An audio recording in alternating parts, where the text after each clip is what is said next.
Alright then. Let's just make sure I'm live. Because you never know. And let's just make sure I'm live. I am. Excellent. Okay, now public. Do. Dunzo. Okay, so hello everyone who's there already. We're doing Superchat Catchup for the first time with the new graphics. Look at them go. Oh my goodness, it's so amazing. They're so beautiful. They really are. And I'm carrying on with Sonic Heroes. I'm on a level I've died on twice, so I'll just keep at it until I eventually get through it. It's gonna be great. You gotta get more golden hoops. That's how you know you're good. In the meantime, I'm gonna read out the Streamlabs from this episode, number 102, and then Echo Man bad. There's no more echoing, right? That's not. If I am, it's funny because I listened to the EFAP with the calls for echoing. I didn't hear anything, but someone did actually message me. Who is someone who watches it, who like knows the difference and said they could hear it as well. Alright, now there should be no echo. At least there shouldn't have been at all, but hopefully that'd do it. Both of you are echoing? Alright, chat, work with me. Is it still? Is the echoing still happening? I wonder.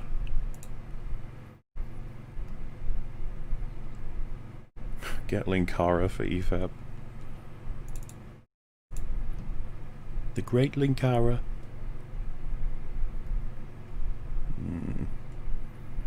No more equitism, not really. Alright, that's good enough for me. And it is live, everything's working. Okie dokie. So, let's get this video to there we go. Literally unpause and just collect a whole bunch of rings. I'm so good at this game. Might even just turn it up a little bit. Okay. Some may question your right to destroy all art. Those who understand know that you have no right to let art live. I mean, why would we want art to live? Yeah, art continues to disappoint us time and time again. We don't deserve such disappointments. Yeah, maybe. Yeah, no one thinks about us. Oh god, I just killed myself. Great start. Say what you will about John Wick 2, it is easily Ruby Rose's best performance. That's probably true, actually. It probably is. No speaking role, so. I mean, I know we meme about that, but like she, you know, for what she does in the film, it's like, yeah, good job. Like she's horrible when it comes to just delivering lines from a script. She's shockingly bad. It makes you wonder how some people become like stars. Miracles, I suppose. Maybe. Because I don't know much about it, but was it Jay Longboom who said she used to be a model? Oh no, that's Star Wars Girl, I think. That's how she started out, I guess. Good for her. And yes, it is hard to mess up sign language, but she didn't, right? So, you know, that's a plus. That's her calling. Oh, I gotta be Knuckles for this shit, okay. Found your channel about a month ago, just finished EFAP 37. Your content has really enhanced my ability to critique media, and I just wanted to say thanks. Aw. Glad to hear it. Yeah. That's what we like to hear.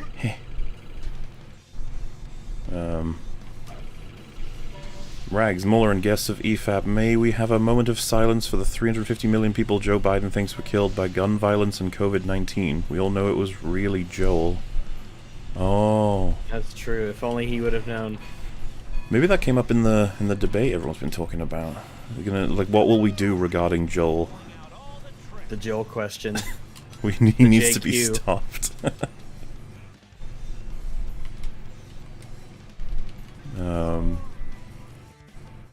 I, Morla Mewbersley of the Kingdom of Wales, hereby declare Christmas superior to Halloween.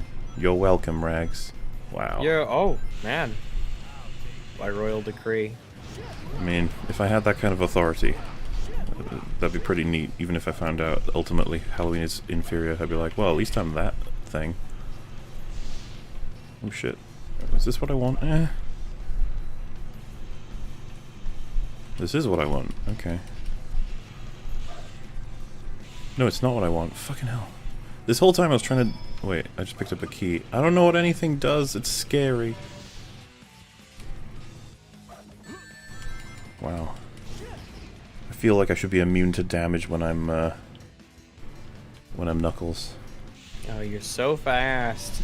And you have all your golden hoops, and you think you should be immune to damage. You just want everything. Yeah, I want to be immune to damage, really fast, have the ability to fly, maybe laser vision, and then I want a bus dropped on me to prove that something can stop me ultimately. You may have thought what are you that... referring to? Well, oh, I made that up. And, oh, okay, that's like, fair enough. I feel like that would annoy someone if they were watching my theoretical thing. They'd be like, wait, you said all those other things. Seems like... And I'd be like, nope. Fool. You see, what you fail to understand, Rags, is that when you are looking to sacrifice logic for emotional payoff, you should always do it. You should be more concerned with emotional resonance rather than intellectual... I don't remember what he said. In logical consistency? I don't fucking know. Some stupid shit. it's taken from the bag of stupid. It's funny. We haven't got like a collection, but we probably should have like all of the best quotes from each of the people. It's a fucking cavalcade, man. The best kind of cavalcade.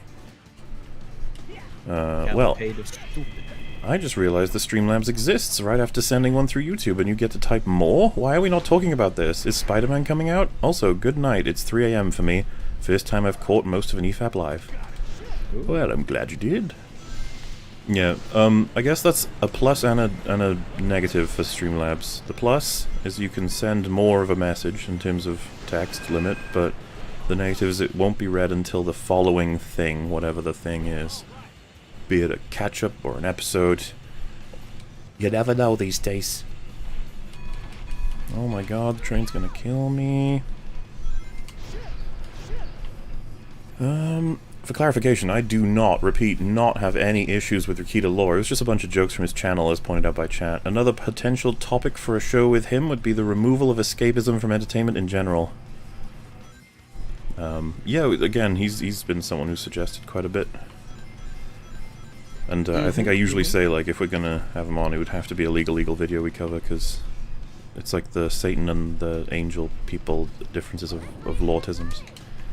He is a lawman. I remember who out of our friends was like, oh man, I really like Legal Eagle's videos. We were like, oh no. Which, by the way, it's totally fine. It's just that it was really awkward when he was like, you know, Captain Marvel did everything to the Dawn that the Dawn deserved. Little awkward. Kinda psychopathic. Got some issues. And yeah, that's it for Streamlabs. On to the Super Chorms. My uni loan's coming in on Monday, so here's some money. Keep fighting the good fight to make media great again, you beautiful massives. Oh, I think that's how I, is that how I introduced episode 100? I said, like, we failed because media still isn't good. As if, like, that was the goal. Oh, yeah. If only there was another way. We'll get there eventually, guys. Someday, they'll release 2 movies in a row that aren't shit. Not just one. I know it sounds like a dream, but give it a chance. Wait a minute. Oh, Jesus. Am I supposed to... I feel like I'm out of bounds. Eh. Can I jump on?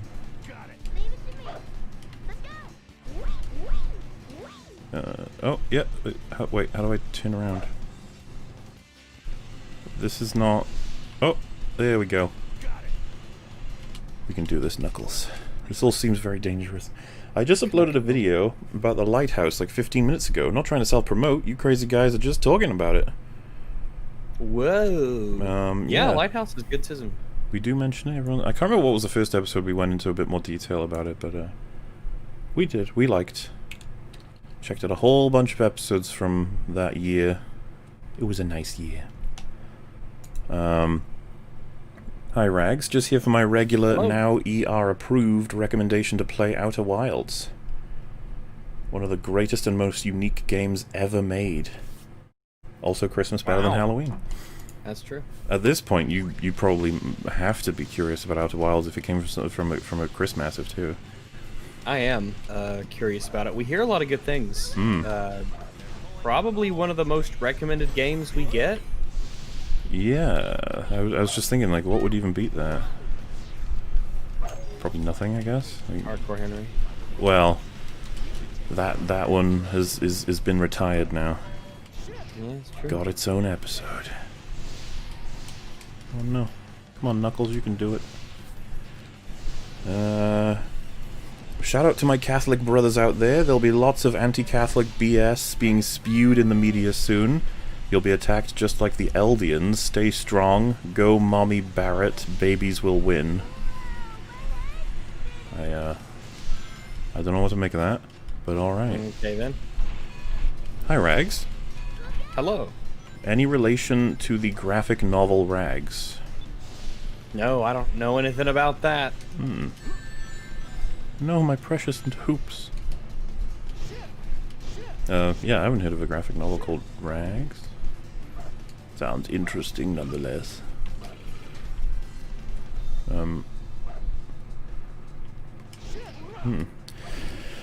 Bill and Fred 3. Bill and Fred. That's all it says. Bill and Fred 3. I suppose Bill and Joel would make sense, right? Remember Bill, that side character in the first game, who was more interesting than every character in the second game? Interesting. Oh no, checkpoint, go get. Wow, I walked through it twice. And 3 times. There we go. Shit, nah, yeah. Schnit, nah. What do you think the advice is on, like, voice acting for lines like that? Do you think it's spelt like N-Y-A-H? Yeah. Maybe they just say, just make noises, and if it works, we'll keep it. Which makes you wonder about all of the potential failures they've had. Like, it's not grunty enough. Do something more grunty. I want to be in the recording booth for when they did Yoda death sound. That is my dream. You know what happened when he did it? They were just like, oh my god, that was it. That was it. That was the one. It's like, shouldn't I do a second one? It's like, no. No. They considered just not even releasing the video game. They've already made the perfect, thing. The perfect thing. It's like, perfect thing. It beats out everything that ever existed.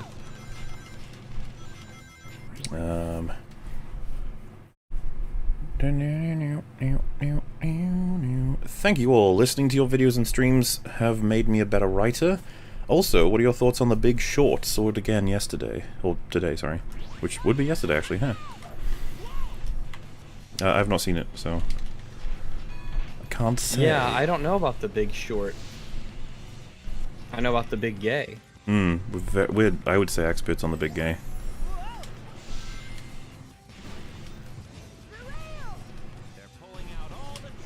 Oh god, I hope I don't die! I should probably watch the EFAP on my birthday. What is this? 3 EFAP birthdays in a row? Yeah, everyone keeps having their birthdays. I don't... Again, I want to point out, it seems unlikely when our audience isn't... It's not like we're in the hundreds of millions, so just, you're all liars, okay?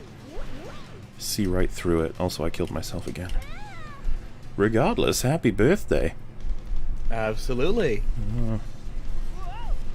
We're not gonna say don't stop having, we're not gonna say stop having birthdays. We give you permission to have your birthday, because we are kind. My precious hoops! Oh, again, really? Damn. Hello, Mole Cop. Did you see the Enola Holmes statuette publicity stunt? Hell of a backfire. So, I know very little about this. Wasn't it like they released several statues to be the women in, like, I don't know, popular men's in I don't even know if it was just fiction. Like girl statues that kept coming out, and then also there's an Enola Holmes show. Or is it a movie? Yeah, it was I think it's a movie. I think it's Enola Holmes is, I think it's a movie. Oh. I don't know. Might be, EFAP movie material, not sure. Maybe. I'm sure it's very good. I'm sure it doesn't shit on Sherlock Holmes at all. No. God forbid. I would never destroy old beloved characters just to prop up new ones because of gender. That would be ridiculous for them to do something like that. It might actually be connected to the fact that... Do you know about the whole... You're not allowed to portray Sherlock as anything other than mean, otherwise you, would be adapting work that isn't in the public domain? Do you know about this? So, like... No. The family still hold on to, I guess, the rights to other works, and these other works, apparently, contain the stories where Sherlock is a nice man, and so... If you try and make him a nice man in any adaptation, then they'll try and sue you for trying to adapt work without their permission. Oh. So, yeah, I know. So, I wonder if, this is an attempt to do their own shit? I don't know. Like instead of being restricted by it? Get away from it. Yeah. They didn't cuck Sherlock too much. They did portray Mycroft as a mean man, though. A mean man. My god.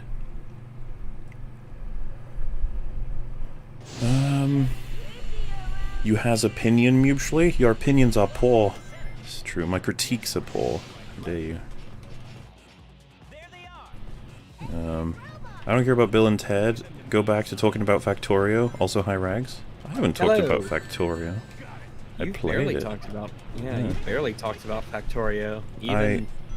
It's pretty simple though. Like well, in terms of just what you can say, it's like it's a factory micromanaging game.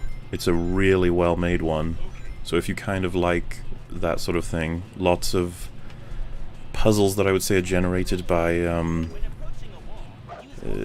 just logical problems in how the platforms and your treadmills and your factories function, and you try and find the best and most efficient ways to make the most materials to make more and more things. It's, you know, it's exactly what it says on the tin. It's Factorios. Like Cheerios, but with factories. It's like a cereal of industry. Yeah. So... Or the delicious milk upon which it all floats and swims. I think it's pretty neat. It's not for everybody, though. I could totally see someone being like, this sucks. I'd be like, it's just you're not cool enough, that's fine. But yeah, I don't really have much else to say, unfortunately.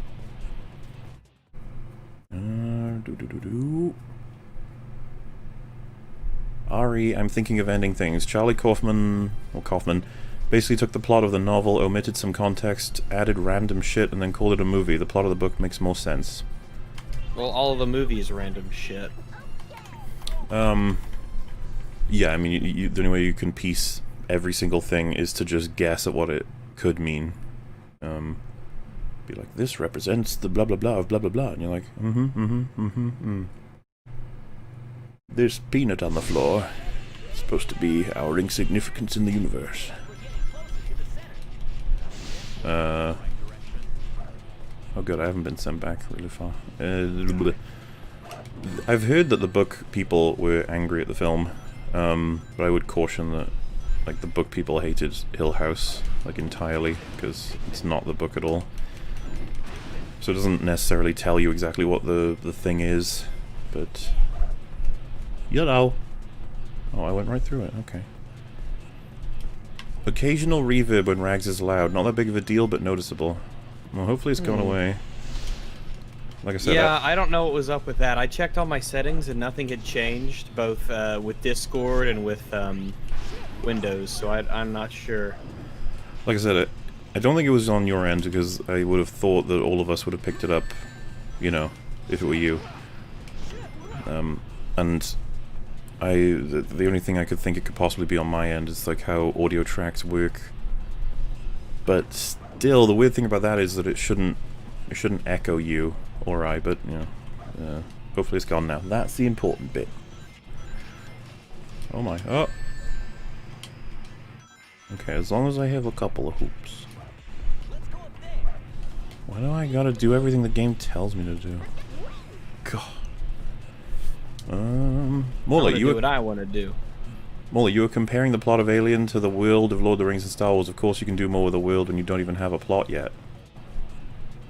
Alien has both of those have plots. What do you mean? Yeah. Well, I mean, if we're just talking about the world, there's not a plot. That's just setting. Yeah, to establish what exists with, well, what we learn exists across both IPs would, I guess, be the worlds of both of them.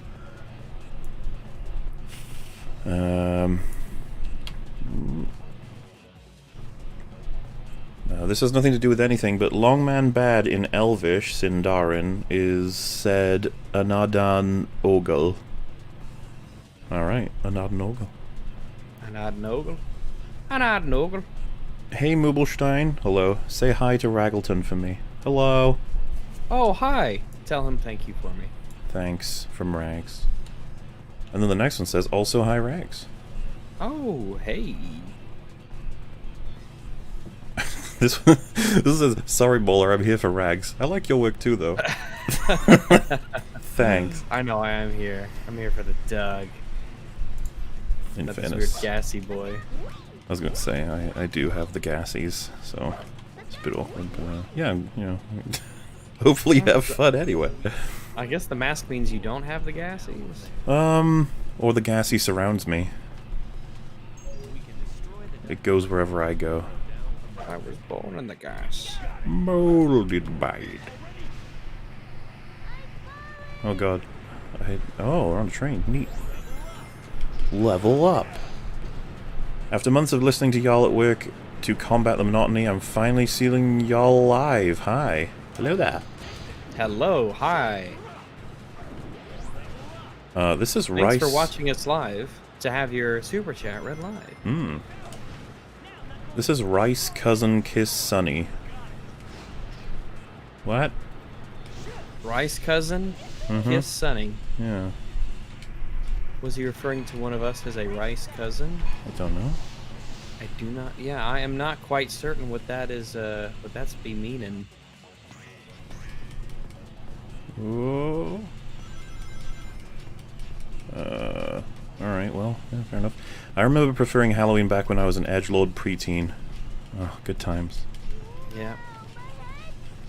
Just like, you probably liked Sonic the Hedgehog, too. No, sorry, Shadow. Yeah, you like Shadow. Do you know Shadow rides a motorcycle and he has a machine gun? Yeah, So I saw that, cool. someone made one of the EFAP memes that had Shadow in it, and I'd never seen that before. I always knew he was like the poster child for edgy, you know, try hard, but I'd never seen that animation, and I was blown away. That was something else, man.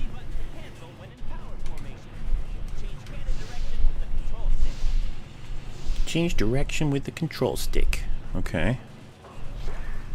Where are we going, video game? That's probably not it. Can I just infinitely fire my teammates and kill them? Where am I supposed to go? Oh, is it... Okay. A key, oh my god. A key! Ragu, who's the better daddy? Ritlock or Banger? Both to Ryland and in bed. So I haven't gotten all the way through the story for Icebrood Saga yet. I'm sort of holding off until the voice work gets done, because the voice work in that game has dramatically improved since launch. And plus, I think it's both. Okay, so get a little bit of context. This talking about Guild Wars 2's the most recent and current segment of the story is the Icebrood Saga. And because this was coming out during the COVID stuff, there's a lot of voice acting that just isn't in it, and it's really kind of shitty to not have the voices for a lot of the story stuff, because they're fucking fun. Go away.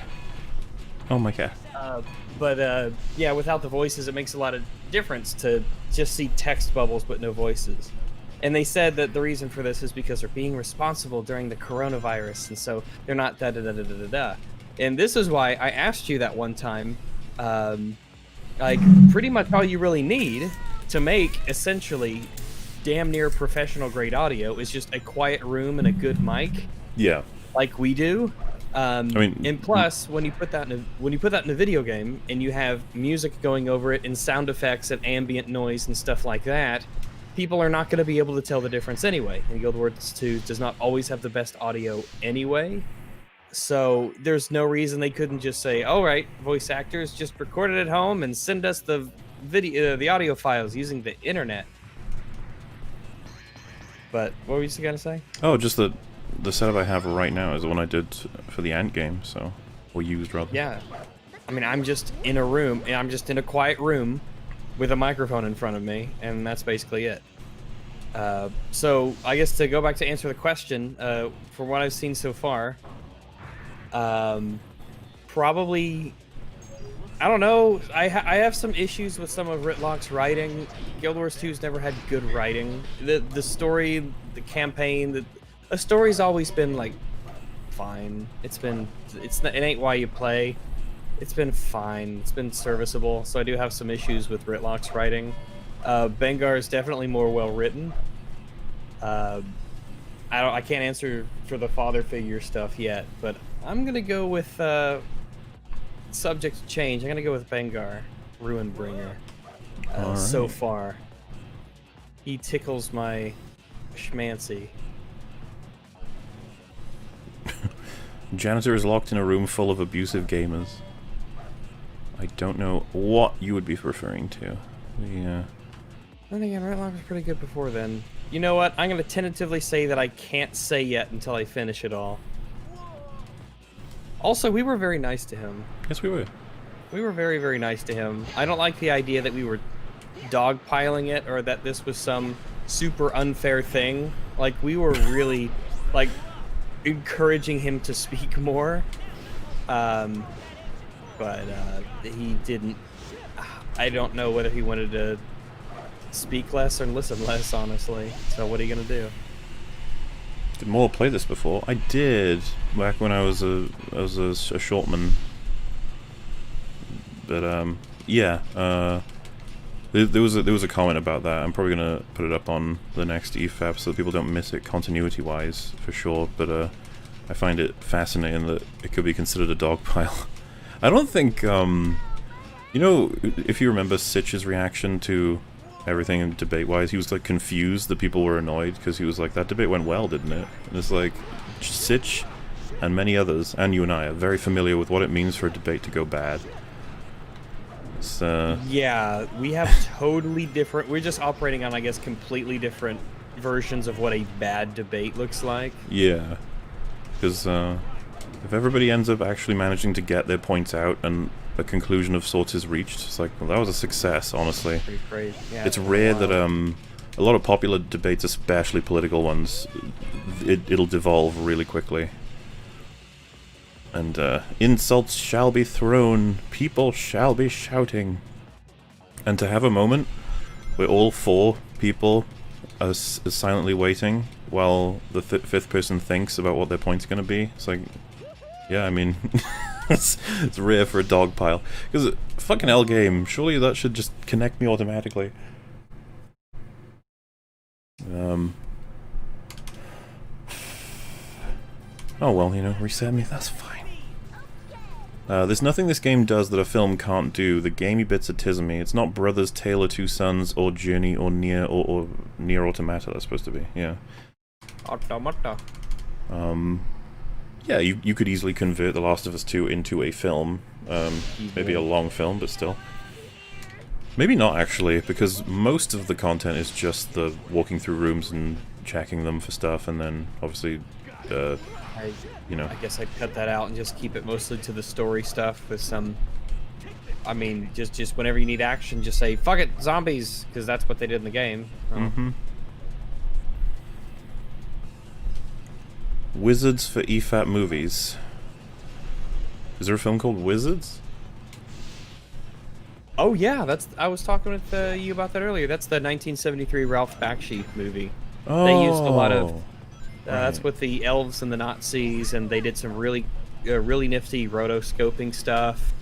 A lot of trippy 70s imagery in there. It's a ride, but I'd love to watch it with you and the people. I don't know if it'll be EFAP movies worthy, but maybe. I guess potentially. Yeah, I can check it out anyway. Does grabbing that key do anything cool, game? No. How disappointing.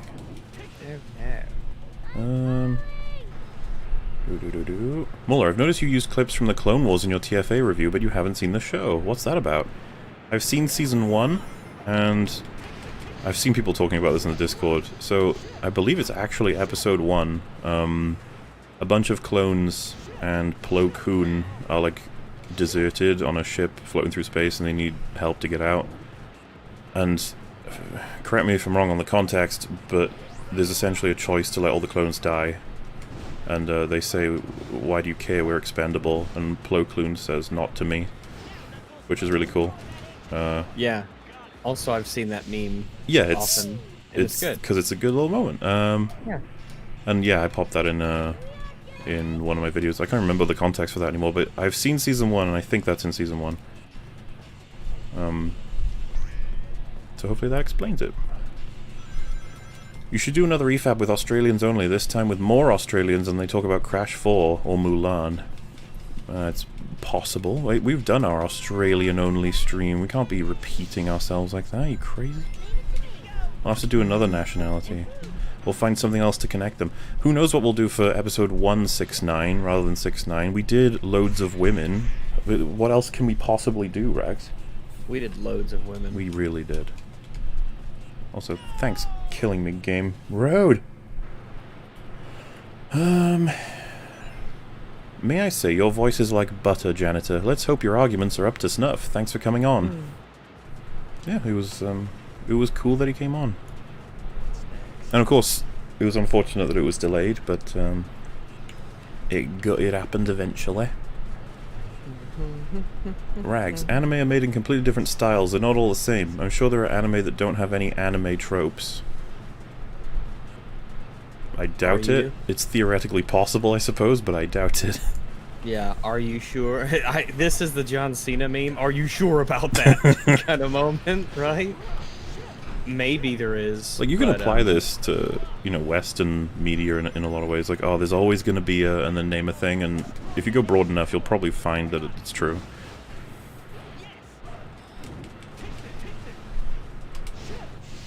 It's all about that execution.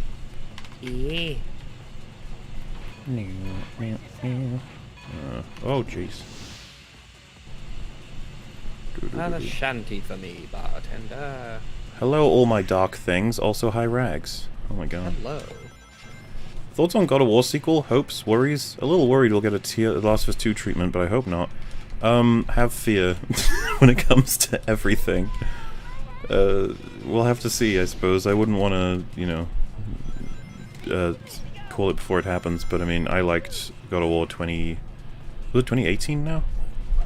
Was it 20... Something like that. Feels like it was fucking years ago.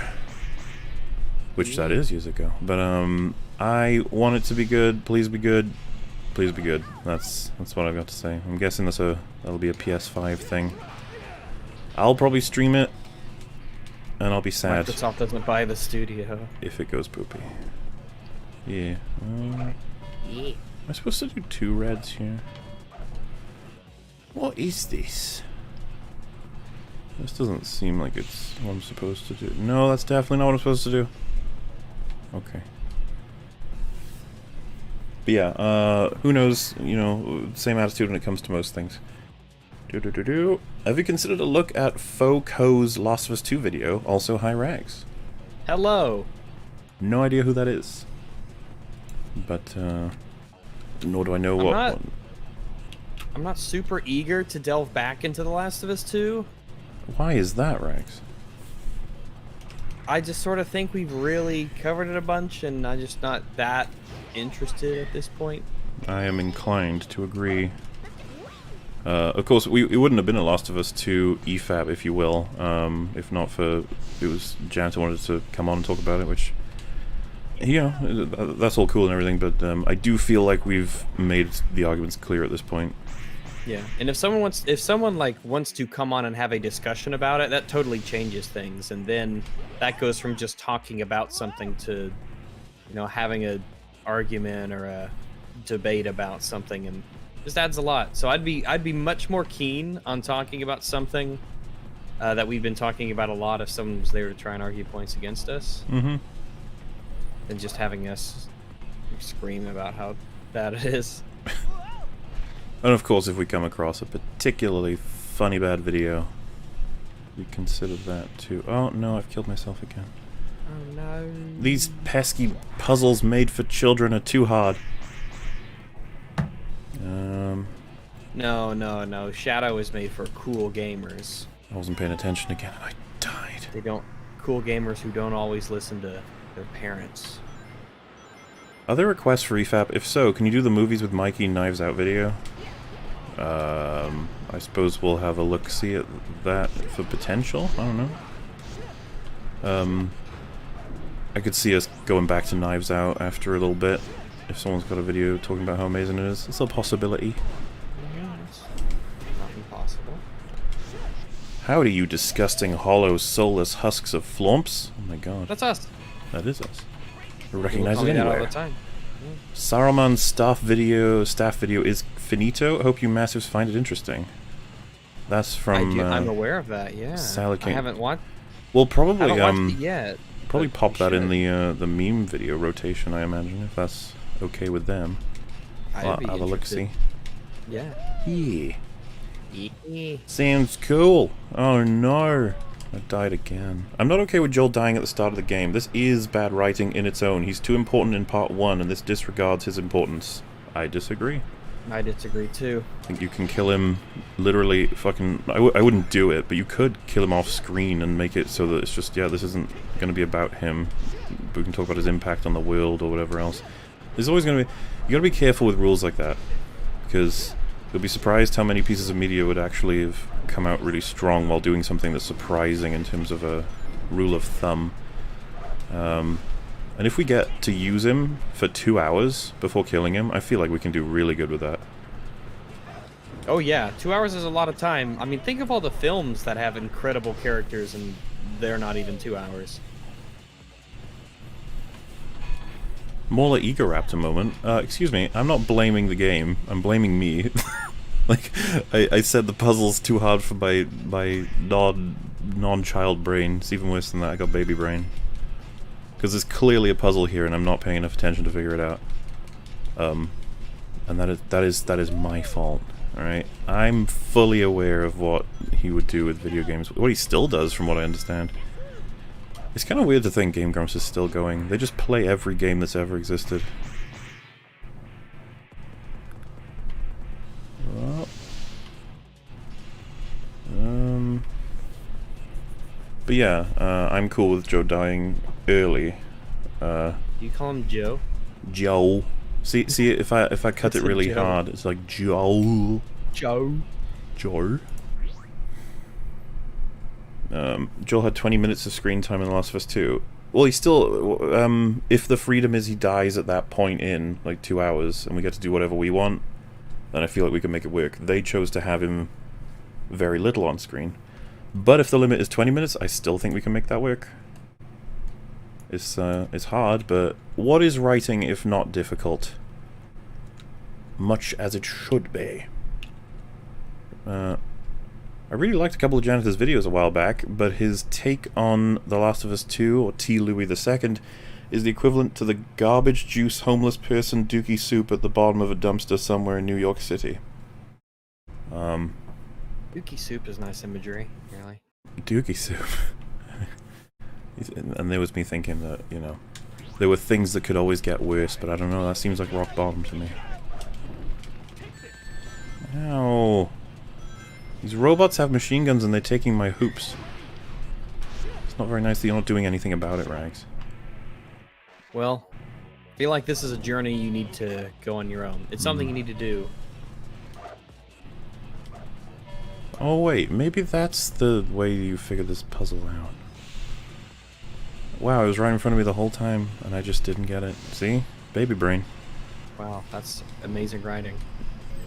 you know, people can be like, wow, Maul is being inconsistently written in season whatever of EFAP. And I'll be like, no. No.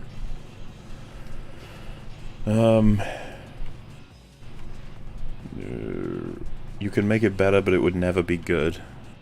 Why do you think it would never be good to kill Joel in the opening 20 minutes? Like, never. I don't think we like Luke Skywalker could die in the 20 minutes opening of the new trilogy from the OT. It's all about context and execution. Who knows?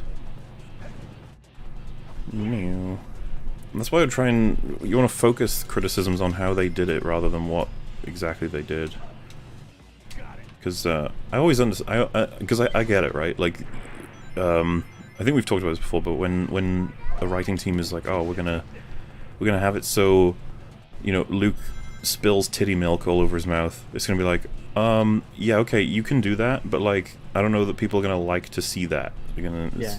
You don't have to. Like, no, this isn't some contractual obligation that says you have to show this. You could do just anything else if you wanted. But, like, calling it bad for him to do that is like, well, hang on. I mean, people can drink titty milk, you know. I'm not against the I mean, concept. we all did, but, just alien titty milk when you're an old man, it's like, yeah, it's a bit weird. I'll give it to you. But, you know, Luke was trying to assert his dominance. That's how they do it.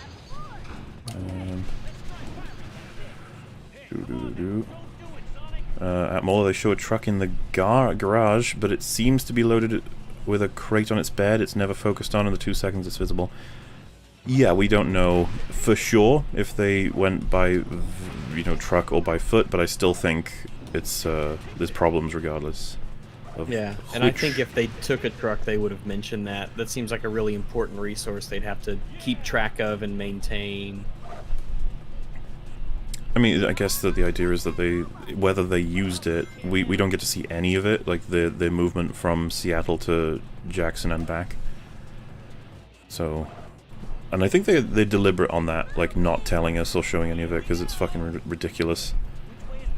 I mean, like, even if you worked with the WLF, and, like, you're a friend of mine there, and I'm like, oh, the guy who killed my dad, we might have a lead on his brother in a different state. I want to go get him. I feel like even you'd be like, 5 years later, I feel like, dude, I don't know, like... I mean, yeah, like, we got stuff going on, like, in our backyard right now. We got shit happening. The second we leave our outpost, we have gunfire, like, raining on all of our vehicles, and there's zombies everywhere, and... Like, I get it, but... I don't know.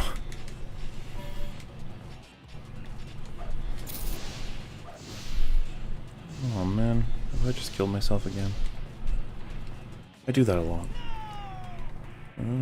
Telltale Games allowed more choices than The Last of Us 2. Glass him was more of a significant choice in this game. Rip Fat Geralt, killed by Joel. Hi, Rex. Hello. Yeah, Telltale did, but I mean, you know, the makers of The Last of Us 2 didn't want there to be choices in the game. We've only said that we think it would be better. I seriously think the game improves dramatically if you have it so that you can either kill or spare Abby, and then the ending is exactly the same no matter what, just to make you think about what it all means. So what I'm suggesting is they barely have to do anything. It would certainly be more for people to talk about. You know, did you save him? Did you not? Or yeah, it says more about the player, right? Not, because the game's suggesting that revenge doesn't, like, actually getting it will not change her life at all. Which, by the way, is not a shock. Like, the idea is just, I don't know. Yeah, there's more to talk about, I think, and it'll make players much more satisfied, more than likely. Oh yeah, I think way more people would be satisfied if they could kill that bitch. Also, it'd be so cool to get the stats on that. Like, how many players chose to kill or save her? Yeah, and it would certainly be a big test on the writing if you were trying to write it to where you're convincing the player that it's bad to kill her, but almost everyone does. So, would have been interesting. Yes. Autism is an amazing drug. Agreed. Headcanon is a subjective method for justifying enjoyment of something lacking necessary information. Yeah, I don't know if we did it in that conversation because it kind of exploded, but the difference between headcanon and inference, like if say for example you're established as a gun-toting strongman who can get through all kinds of situations, and you manage to make your way from one city to another off screen, if someone was like, we have to be shown that, how could Rags have done it? It's like, well, we have no reason to assume he can't do that. Like, we can infer that he obviously moved from that place to the other.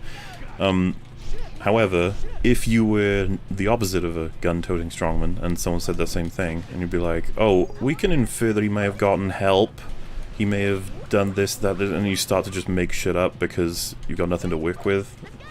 It's like, because I like inference, I think it's important, and it makes it so that you can be much more... oh wow, I killed myself again. I kill myself a lot as Sonic, I should just not play as him.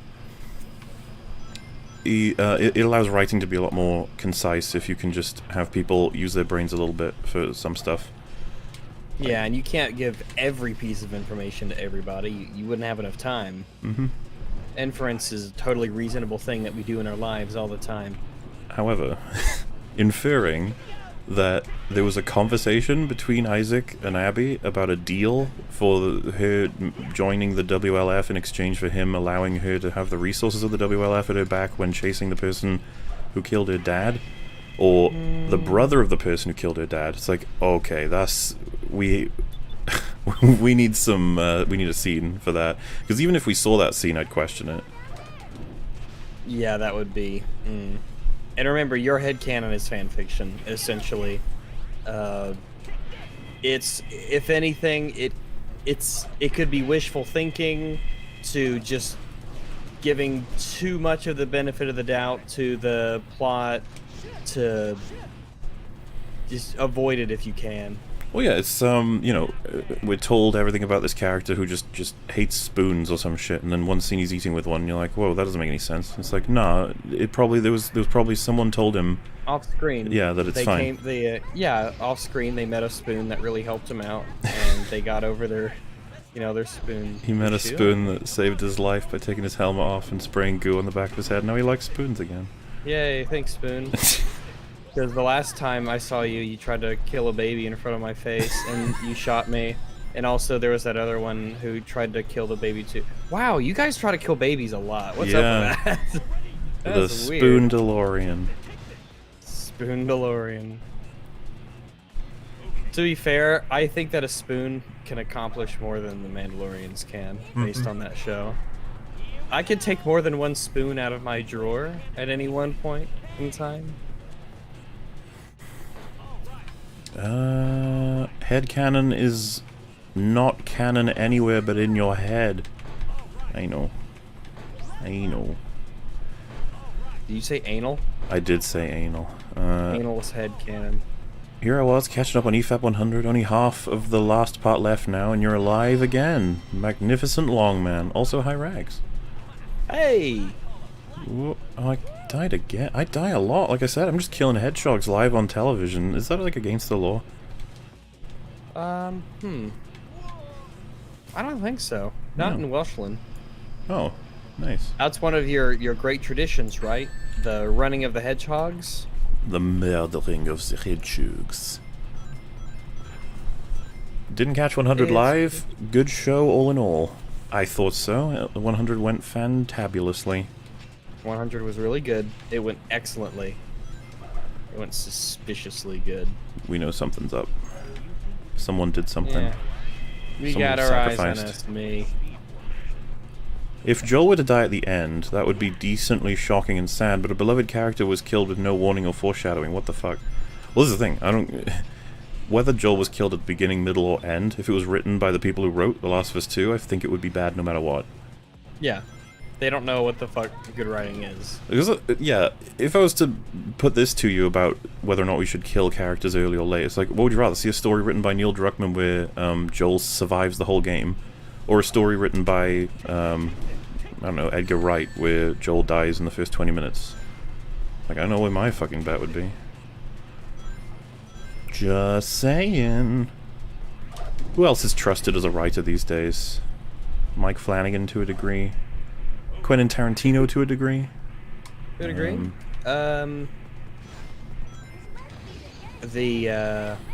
Help us out, chat. Who are the people we think are good writers these days? The Rousseau brothers. To a degree. Yeah, to a degree. I don't know. James Gunn, yeah, I'd say so. Yeah, I'd say that. Yeah. You lot, I mean, if they'd be willing to give us access to a whole video game story, I think me and Rags would be up for it. Oh man, imagine they were like rewrite The Last of Us 2. Like, sure. Wait, what was the question? Oh, well, who are good writers in this world? Obviously, we wouldn't be able to submit ourselves, you see. We've got no, Oh yeah, it goes without saying. I mean, we're just, yes. Oh my God. You know what's up? I just got so many hoops. And I just killed myself in the exact same place again. Yes. Paul Thomas Anderson, Charlie Kaufman, Spike Jonze. Who's writing Batwoman? Get them, yeah. Yeah. What do you mean to a degree? They did Civil War, among others. What do you mean to a degree? They did Endgame. Yeah, what the fuck? Like, we've said before, Endgame is fun and everything, but holy fuck. Swiss cheese.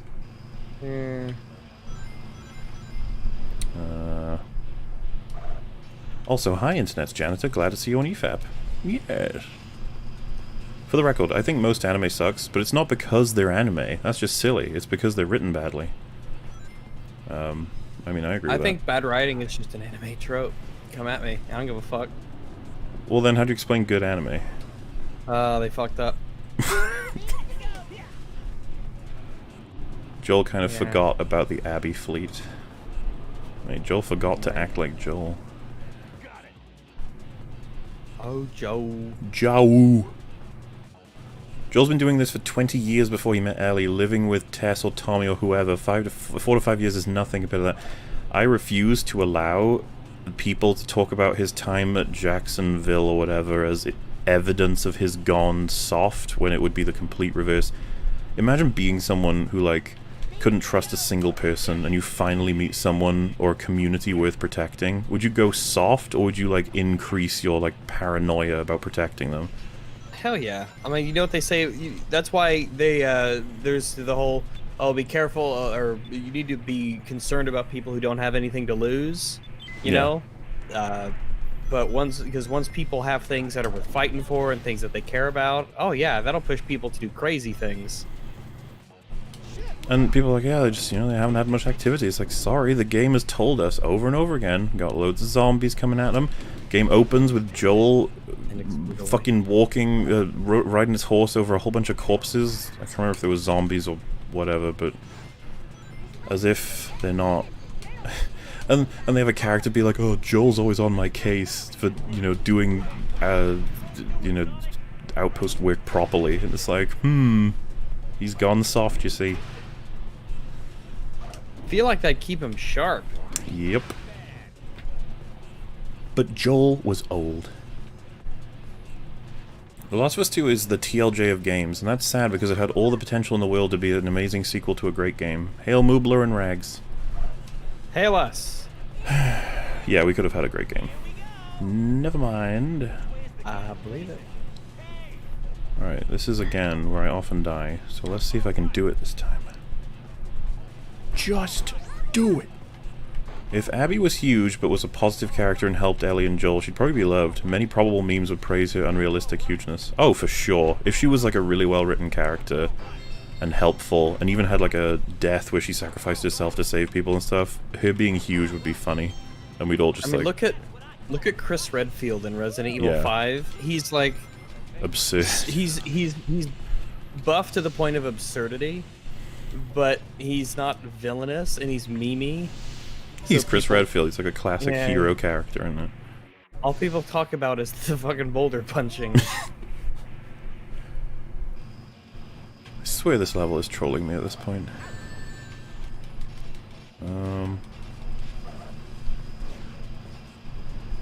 I think... oh, where am I? First game, Joel. It's called Luck, and it's gonna run out. Second game, Dina. I'm impressed with us. Ellie, yeah. Oh, like the comparison that even when they do well in the first game, Joel's just like waiting for it to all go to shit. Because they're not just winning because they're really good, they're winning because they're getting lucky in a lot of situations, especially in how they discover enemies versus not. Meanwhile, God, Dina sucked. I remember having to think about all of the things wrong with the game, and she was my companion, and I kept wanting to leave. Like, I would rather be just Ellie. Yeah, like, what do you add? What are you here to do other than tell us about the fucking Holocaust? Like, what's going on? I stand by it. The game would be so much better if it had been Tommy and Ellie, and their relationship was the inverse of the previous game, where Tommy was mostly silent, Ellie was mostly silent, and, like, depressed and reserved, while Tommy was trying to break through to her, and they could both sort of reminisce about Joel. And then you can have him talk about maybe at some point, the horrible things that Joel had done, but how he came through. Because of course you have that to work with, his like, hunter bandit days. I would just take care of it, and just have them both eventually, like, you know, work together. Dina is just a fucking waste. Yeah, I mean, you could have Tommy and Ellie bonding over their relationship with Joel. It just seems like the obvious choice. Instead he goes on his own, which there's no fucking reason for him to do that. At least he got to be the person who sniped the head off Manny. That's satisfying as fuck. Yeah, fuck that guy. Fuck them all. In fairness, his dad did have arthritis, so... I'm only upset he didn't see it coming. Yeah.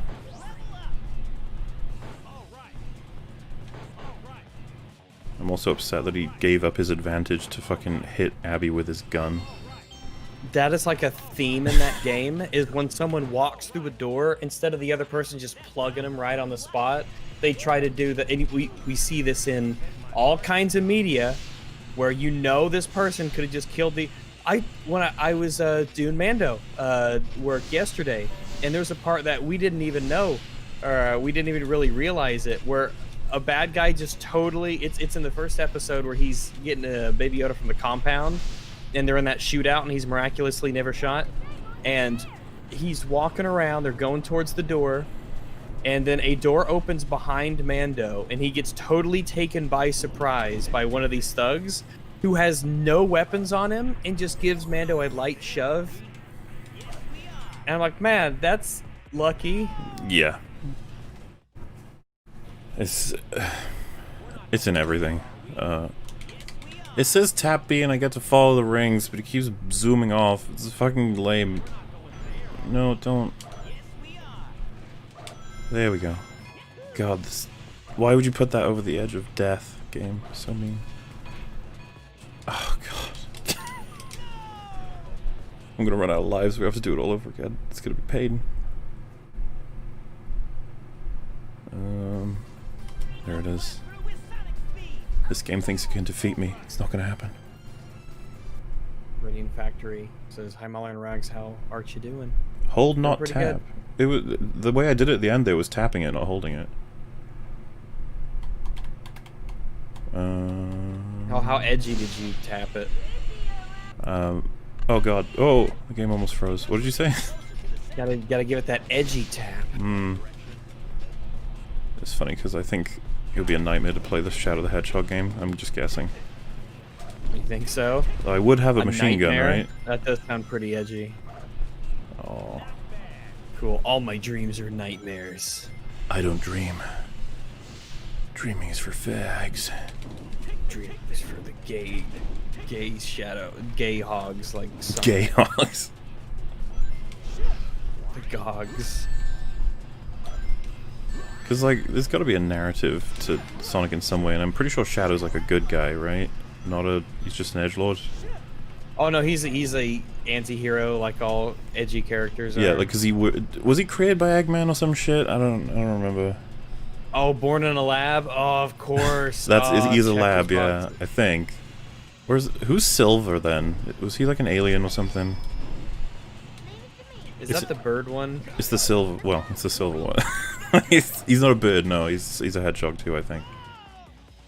Why is it hedgehogs? I don't know. Of all the animals that you could experiment on to because weaponize, hedgehogs are slow, so making them fast is funny. Don't you get it, Rex? I would have picked like a lion or a bear or a hyena or something. Someone in chat said he's considered the ultimate life form. Shadow the Hedgehog? The ultimate life form? Or is that Sonic? Either way is funny. That sounds fucking hilarious. Of course he is. Silver's from the future. Oh god. Why did I ask? Does he surf on a silver skateboard? Is he through the air? Is he Sonic from the future? Is that it? That'd be funny. Why couldn't they do Shrek the Hedgehog? Give me one good reason. I'm an ogre hog. I'm a shredgehog. Shredgehog, nice.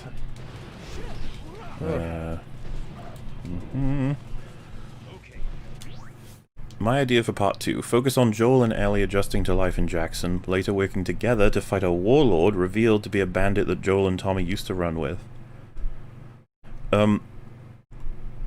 I think we talked about this as well. Any idea other than what they did is probably going to be something that makes you go, could do something like that. Huh.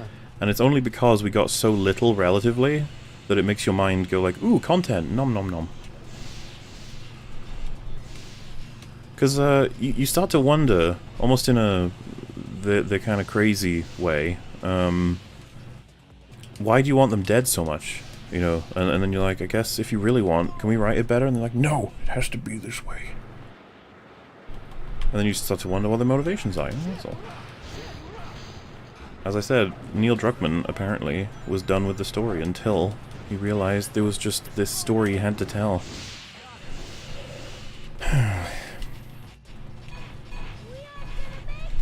And it had to be the most significant kill that ended up being the one that he gets killed for, right? Like the doctor who was doing the surgery. It couldn't have been a random thug. Wouldn't that have been more so on theme? With the whole, you know, everybody you kill is a person. You know, that thing that nobody ever was disillusioned about, ever, in any way. Oh, and you have to check, look, right? So, I'm gonna tap B. Oh, wait, sorry. Tap B. Fucking Sonic! Oh, are you serious? It accidentally sent me to the... Why? Sonic, listen... Oh, I'm dead. That works, too. Apparently they cared about Sonic canon up until 2006, and then they fucked it. Oh, I can't imagine the fucking tangled spiderweb that is the Sonic canon.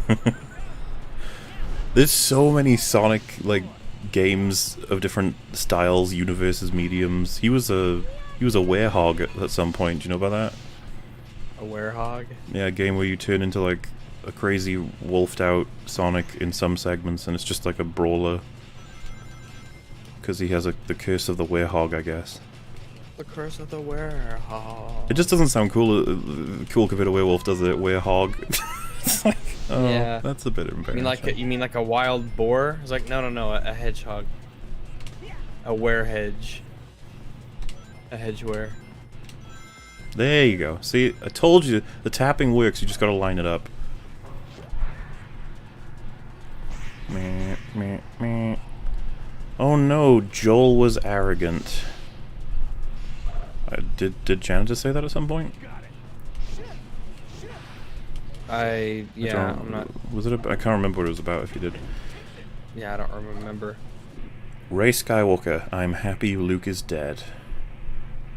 I mean, all I've really got to say about that is... I still don't even know what their relationship is, Rey and Luke. It's something, alright. Oh, finally made it back here, guys. Clearly doing really good. Naughty Dog is well known for having good writing in their games with Uncharted. What made them think this was good here? What happened to Naughty Dog? They were better than this. Subversion is a hell of a drug? Like, I've really got no answers on that one. If I remember, there's like a person that a lot of people cite that worked on the first one that didn't work on the second one, that people reckon would have saved the project or something. I think there's more than one person in that way. Oh, someone just said in chat, Amy Hennig. I don't know if that was enough, sort of, to say that that's what happened. I wouldn't want to claim myself until looking into it, but it just reminds me of a certain other game that went with a B team, if you will, and things got worse. Can you imagine?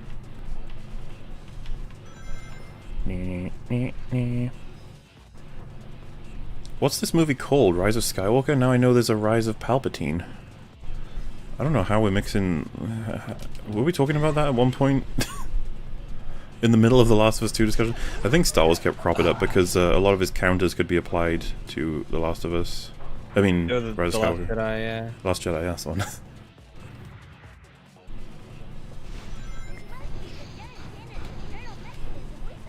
Yeah, we talk about Star Wars a lot, don't we? I think we do, yeah, I've noticed. Maybe we should do a poll to find out if it's true. I am the Democratic Party. Not yet. In The Last of Us, the Cordyceps took a great deal of time to spread across the world. Part 2, there was an outbreak day that destroyed civilization, apparently. I would have to check all the shit on that, but... Yeah, we don't really know the specifics of how it all broke out, right? It wasn't like multiple places at once, it was somewhere specific first. In which case, you'd think it could be controlled. As in, like, certain pockets of certain countries, certain places would have been able to break off, lock down, if you will. I don't know. Lockdown.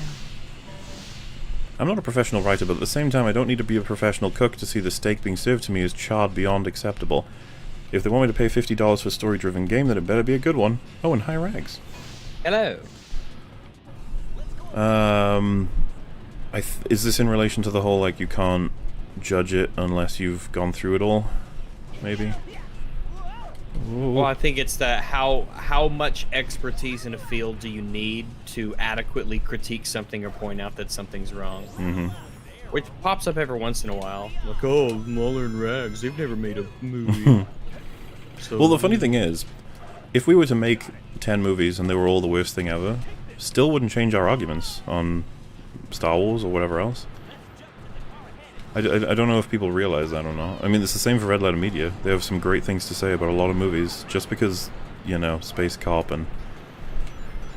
what are the other ones even? There's a couple of them, just because they're not fantastic. Doesn't mean that those arguments are now worth nothing. Arguments aren't strong because of the person saying them. That is a fallacy. It's true, yes. Also, Red Letter Media makes fun of their movies all the time. Yeah, they have no like misconception on Space Cop or anything.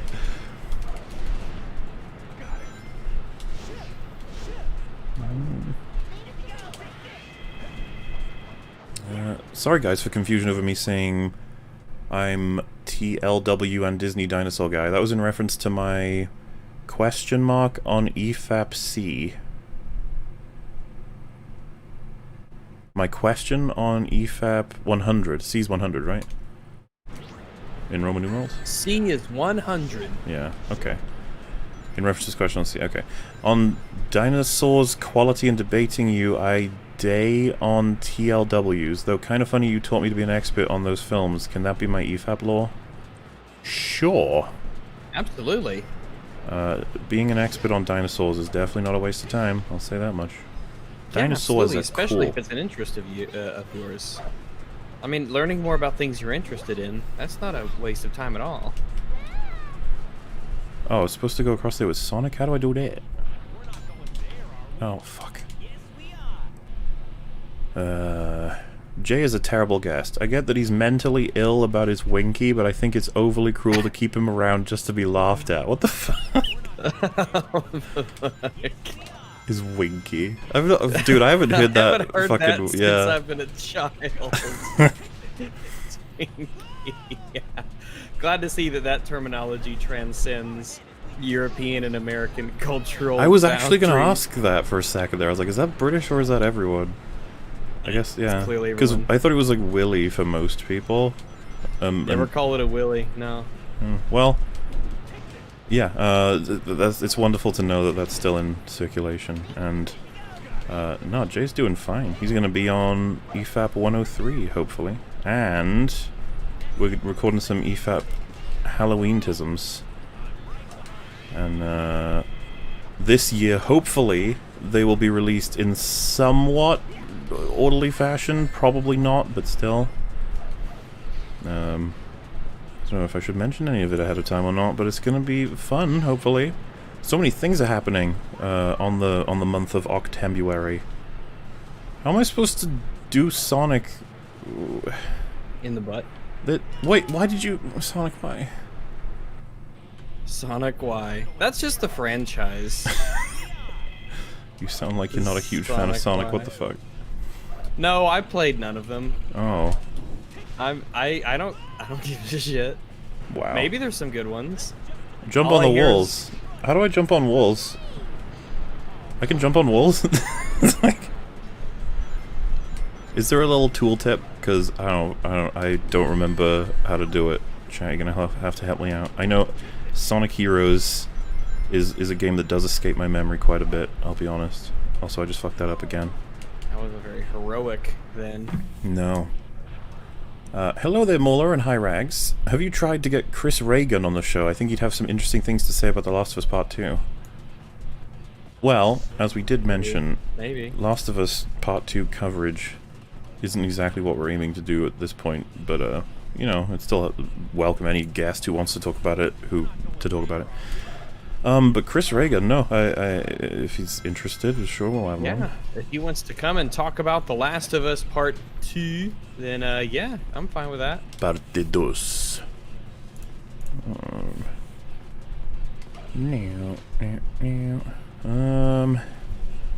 Hello, Websy. Websy. You sent this while catching up to EFAP 68. Congrats if you did it. Also, hi Rags, and thoughts on Scott the Woz. I don't know anything about him. Yeah, I've heard that name before, I think, but I got no memory there. I've got no clue. I know that he's a YouTuber. I don't know how big he is or what kind of content he makes or anything about him. Just know of him.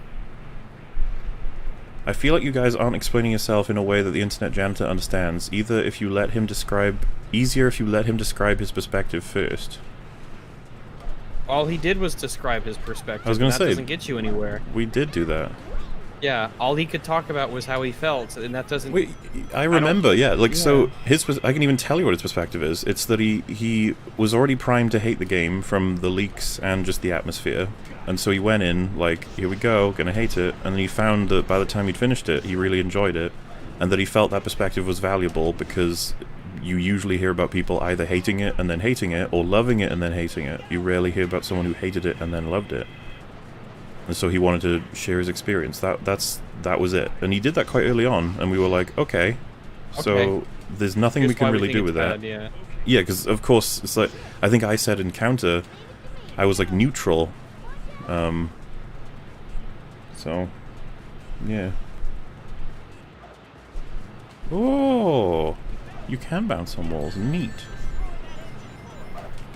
I don't like to be, you know, definitive about stuff like this, but I think it was clear that he just wasn't interested in having, like, a long-form conversation. And, you know, that's unfortunate, but that's just how it happened. Also, in relation to the last EFAP, don't worry, Rags, I've watched those Barbie films too, as well as the Land Before Time films. That was part of my childhood, so don't listen to Mauler. What do you mean don't listen to Mauler? Mauler. You can watch Barbie films, I'm not going to hold it against you, it's okay. Oh, I know I can.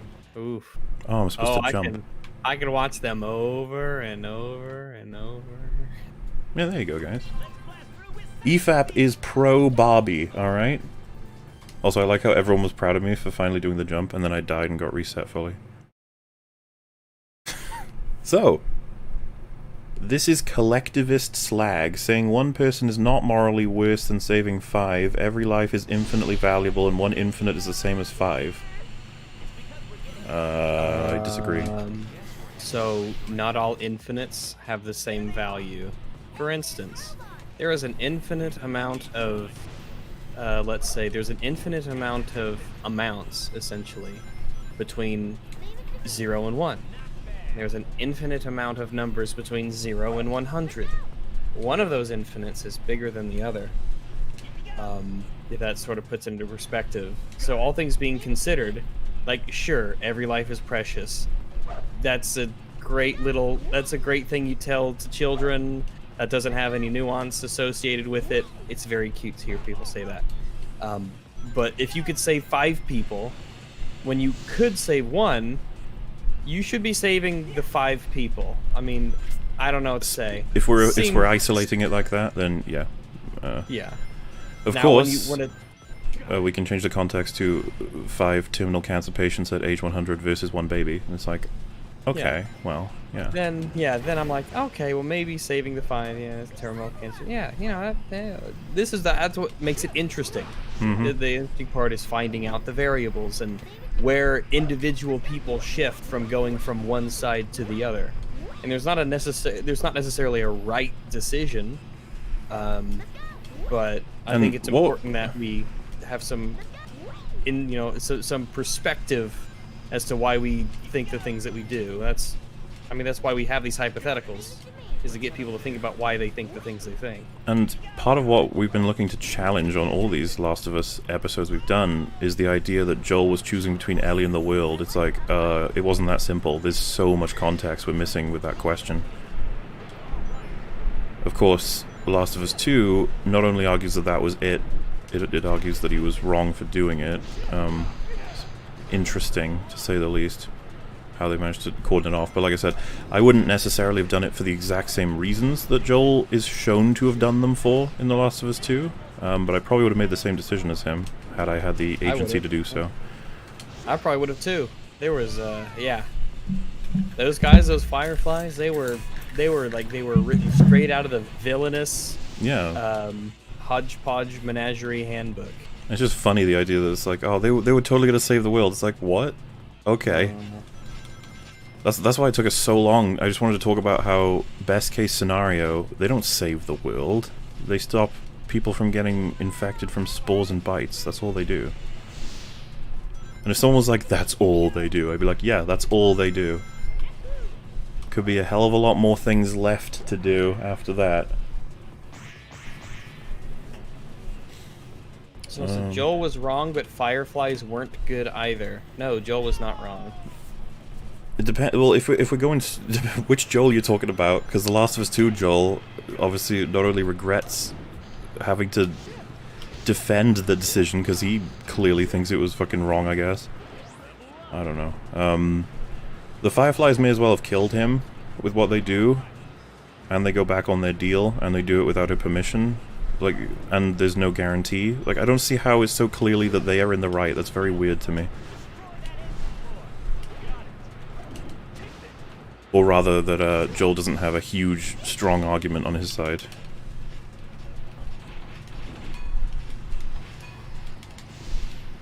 I'm telling you, man, they wrote it that way on purpose, so that it wouldn't be a clear, bad move to do what he did. But then The Last of Us 2 was like, no. What self-respecting doctor wouldn't try to hypothesize some other way to extract a vaccine without killing her? Again, he rushes and decides to kill her within the first fucking day. Imagine the amount of things you can do with someone who's immune before killing them.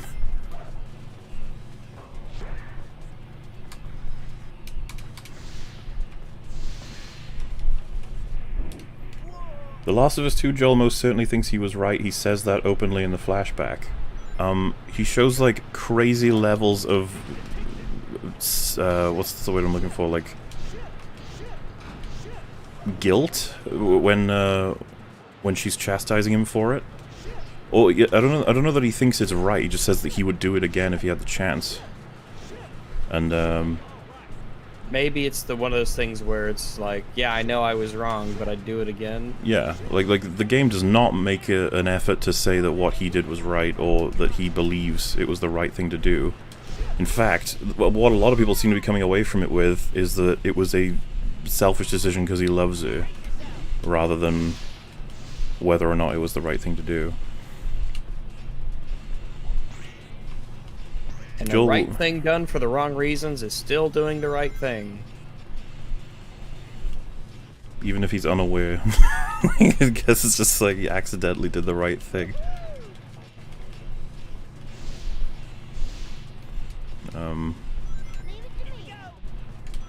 But yeah, this is part of the issue of Joel in the second game. He's very confusing.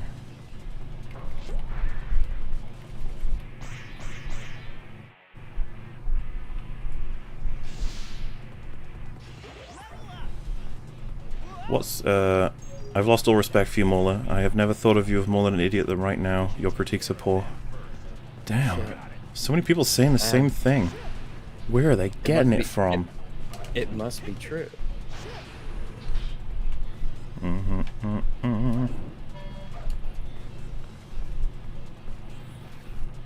Every femtosecond a pause.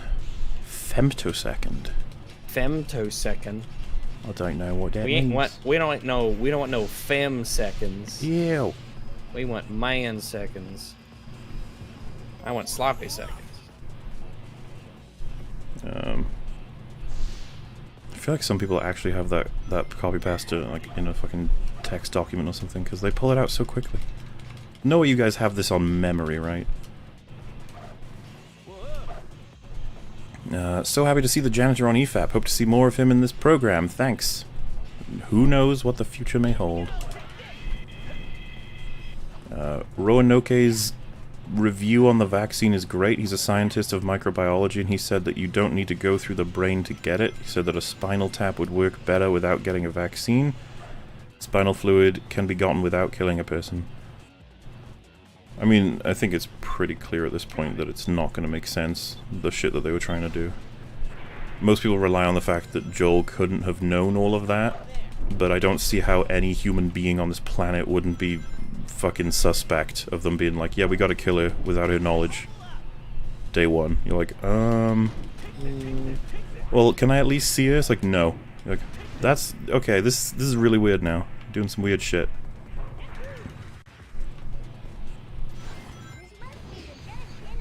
It's like, well, it's nice that you feel that way, but we've taken all of your stuff, and you won't be getting your guns. Now leave.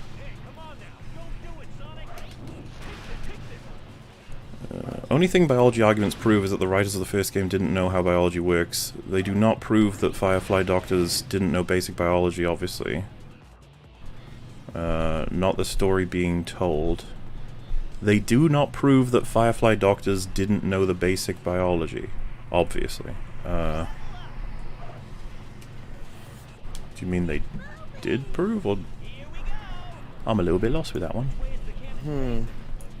Yeah, I guess they're just trying to say that the writers of the first game didn't know the science behind it. Yeah, because it was given some praise here and there for being more, I guess, less realistic, just more cool in how they executed the virus in the game. Because I remember people talking about it when it first came out. Cool. It's certainly interesting. Definitely a non-typical take on the whole zombie aspect that I think is kind of nifty.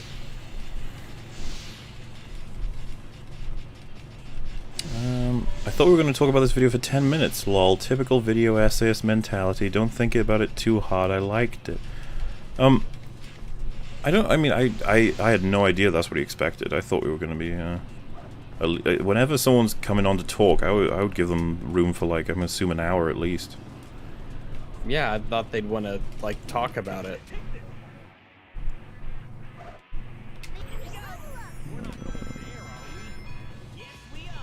Hey, Rags.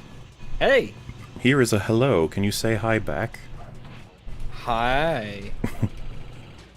If my death means saving many lives, then I would happily die. However, avenge me anyway. Hi, Wags. Hello.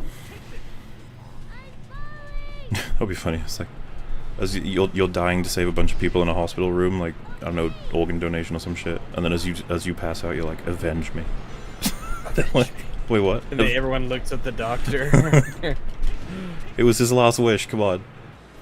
Yeah, it was his last wish. You wouldn't want to go against someone's last wish, would you? What if for your last meal you ordered an all-you-can-eat thing and then you just never stopped eating? That's true. Fucking eat for your life. I mean, you do that anyway, so why not?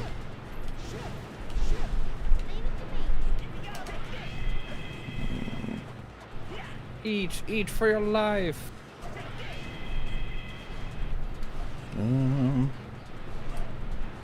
I really like Afro Samurai. It has the same themes as The Last of Us 2, but done well. It's about needing to end the cycle of violence and revenge, but the main character refusing to do so. What do you think?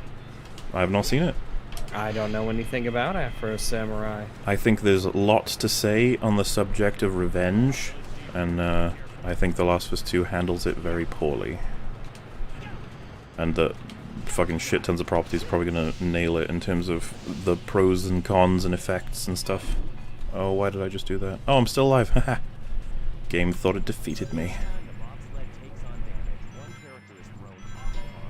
Oh, gee, camera, what are you doing, buddy? They're trying to explain to me how this all works while I'm... Oh my god. Old games and cameras is what I was gonna say, and then I was like, wait, just old games and cameras, to be honest with you. Camera's hard to figure out. Oh my god. What? Am I alive still? No, I lost. Right, this is very unclear. Alive. EFAP talking about how Abby should have talked with Joel, but all I can think about is, my name is Abby Montoya, you killed my father, prepare to die. It was because she lacks context. Unless she didn't, in which case we need introspection from her about why Joel did what he did. Right? If she knew why he did it, like, how do you as a person not want to fucking explore that shit? And especially look inward just a little bit. It's like, oh, he's doing it for the reasons of love. I don't know. I think honestly the game missed out on a shit ton of content in that regard. Some easy, great dialogue scenes between a whole bunch of characters talking about why they do what they do. But that's just me. As for interesting questions, Mooples, what do you think about Sarah Michelle Gellar, Buffy's actor, saying that Season 6 of Buffy betrayed her character? How does that make you feel, Mola? I don't know if she said betrayed. She was uncomfortable with lots of it, and it's completely understandable that she would be, considering certain scenes. And it's rough to watch, but it's all incredibly well built and justified. And she also said something like she hated the big thing that happens in Season 5, but she simultaneously considers it one of the best episodes. So, like, it's rough stuff. Fuck. But I know a lot of fans consider Season 6 to be a betrayal. I would be more than interested in discussing that potential. Because we're not dealing with a skip of time and she's behaving completely differently. We're dealing with something huge happening and it changing how she does certain stuff. And if it comes down to the fact that they just didn't want to see Buffy doing those things, I'd be like, well, that's on you, I guess. I don't know. She said betrayed. Oh my god. Harsh words. Like I said, Season 6 is like love-hated by a lot of fans. I think it's bloody brilliant. How does it make you feel? I would say the only counter I can think of is Tony in Civil War. He doesn't care why Bucky killed his parents, he only cares that they were killed, and that's the only thing I can think of. So again, Tony has full context on why and how it happened. He wants to kill him because his fucking blood is running. It's complete. He's just discovered it and seen it. It's a 100% emotional reaction. He's got nothing to question Winter Soldier on. He knows exactly what it was, as evidenced when Cap is like, "It wasn't him, Tony." And he's like, "I don't care. Get out of my way. He killed my mom." That sort of thing. Because, by the way, I don't want to people think, like, so if this conversation took place and she got exactly what she wanted in terms of a reason for why Joel killed her dad, I don't have a problem with her killing Joel after that. I'm just beyond... God damn it. I'm beyond surprised that she didn't want to find out. Because, Ellie says... I'm the reason it all happened. Like, I'm the one that he did it for, or whatever. And, like, Abby doesn't even seem phased. And if you remember, Abby doesn't even care to pursue Ellie after she finds out she's the one that has the cure. And I thought part of the motivation was, like, the loss of the person, the child with the cure and the potential of curing everything, so... I don't know. Again, that's another, like, huge missed opportunity. The girl who's now killed all of your friends is also the girl that your dad was who got killed over. You know, I don't know. There's just lots of these really interesting interactions that don't really get banked on at all. Like, looking back, it really baffles me that they had so little conversation between Ellie and Abby. You'd think those two... would have a lot of talking to do. Yeah, a lot. Like, imagine they were both captured by the Seraphites and locked in a room and in chains, and all they can do is talk to each other. Like, you can easily have that happen. But yeah, just to clarify, Tony decides, even knowing all of the context, he's going to kill Winter Soldier. Abby, I think, would probably do the same thing, but I can't imagine she didn't want to explore why Joel did what he did. And like I said, bonus memes are that you get some pretty awesome scenes with Joel trying to explain why he did what he did. And we can, as writers, involve a little more than, yeah, I don't know, I just killed everyone because I love you. It can be, the Fireflies fucked me over, the Fireflies aren't as heroic and good as you seem to believe they are. Like, oh, so much juiciness in there that you could have had. I don't know. Juicy, juicy, juicy. Even limited, Black Ops 2 did choices better than The Last of Us 2 with important decisions throughout the game. It's also the best PlayStation 3 multiplayer. I wouldn't know, I have not played it. But, again, I don't know if... I can't believe I'm doing this, but, like, in defense of The Last of Us 2, we can't really say, like, oh, this game did choices better than they did, because there are no choices in The Last of Us 2. Like, very deliberately. They want to make sure you... Like, I'm not talking about the obvious choices, like, how you decide to kill whoever, whatever, what times. I just mean all the significant plot beats don't have any decisions behind them. So saying, you know what I mean? Just clarifying, it's not a choice game. I think it would have benefited the game to be a game that has choice in it. But, though I will say, more so with The Last of Us 2 than anything ever, people really want to compare just everything to it.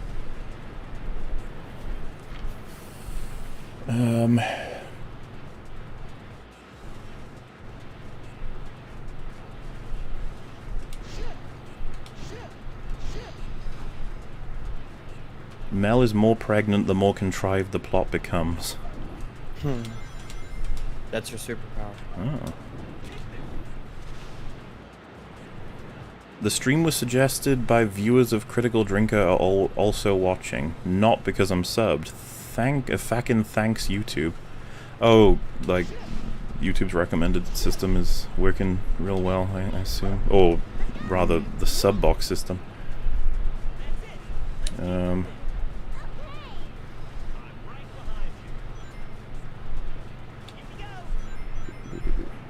Roger Rags? Oh, hello. Roger. Hi there. Ellie saved Abby so she'd get her fingers bit off. Yeah, that whole ending is weird, man. I feel like it would have been an even more powerful and dark ending for her to just see her on the cross and have her look at her and then actually choose to just leave her there. I don't know. People have come up with like every possible other ending. They just don't want what we got. Pure subversion. The ending is written as if Ellie knows what good stuff Abby did for Lev and Yara during Ellie's mindless revenge mission, written in player's viewpoint. I mean, I don't know about that. I think the game is just trying to say that, I don't know, Ellie just didn't see killing her as worthwhile anymore. At that one point, I've seen so many interpretations of exactly what Ellie is thinking at that point in the game. Because obviously showing Joel just makes everything so much weirder in terms of figuring out what's going on. You see, Joel, like, there's a lot of people like, Joel wouldn't want you to kill her or something. I don't think so. I don't know about that, yeah. Joel would be like, yeah, fuck that bitch up. Kill her.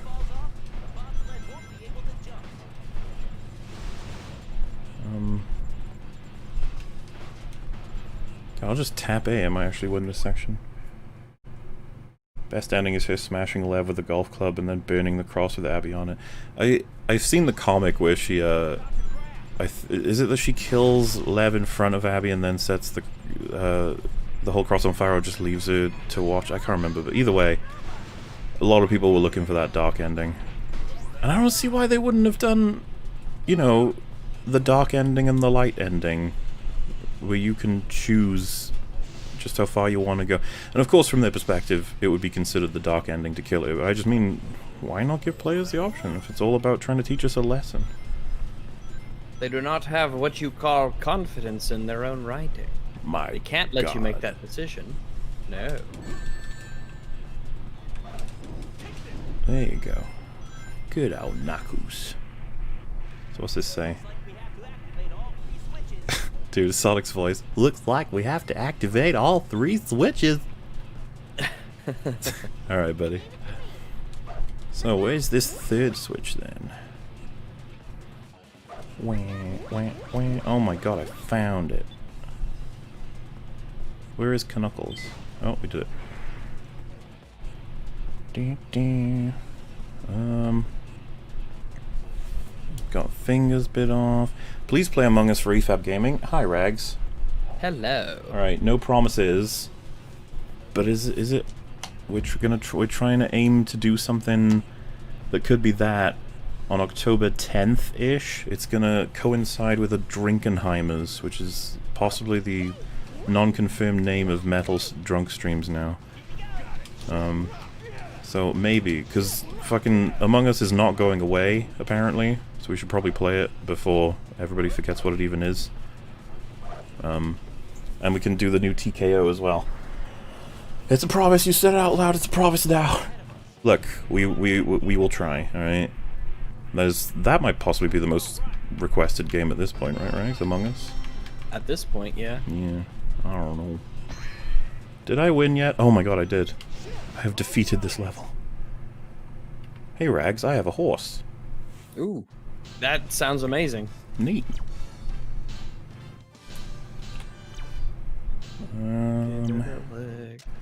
Guys, in relation to Komodo dragons should get their own monster movie. Funny you say that. There's already a film. It's called Komodo from 1999. It's a pretty decent horror film. Would recommend. I'm pretty sure that a long time ago, it was a black and white movie. There was one about it was like a Gila monster, a Gila lizard, and it got super big. When you said like Gila that. monster, I was picturing Gila from H3. Oh no! The Gila monster. You're like, huh? I'm sure she was a. I'm sure he sees something in her, but I don't know. I think it was like, I don't know. It was Valley of the Guanji or something like that, or I can't remember it. Yeah, the Komodo one. Almost certain I saw a trailer for that at some point. And yeah, hopefully Komodo dragons make a return to the big screen, you know? We need more Komodo representation. Yes. Fucking... Why do I have to fight Eggman all the time? God, Mario's way better. It doesn't make me fight Bowser all the time.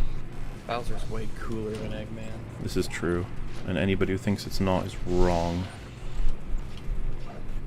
Bowser and Eggman in a 1v1, Bowser would bite his head off. Bowser would fuck Eggman up. Yes, he would. Do I have to jump over the lasers? Okay. I got this. Hey, you beautiful people. Hi, Rags. Ooh, hello. And hello, Mola. Hello. And everyone else on call. Question. What's your opinion on The Matrix? Would you ever review it? I only remember really liking it. I haven't seen it in a while, though. Oh. Yeah, I haven't seen it in a long time either, but I remember liking it. I always was relatively fond of the 2 sequels, despite always knowing that they were pretty tism. Yeah, like I don't hate them or despise them. I remember the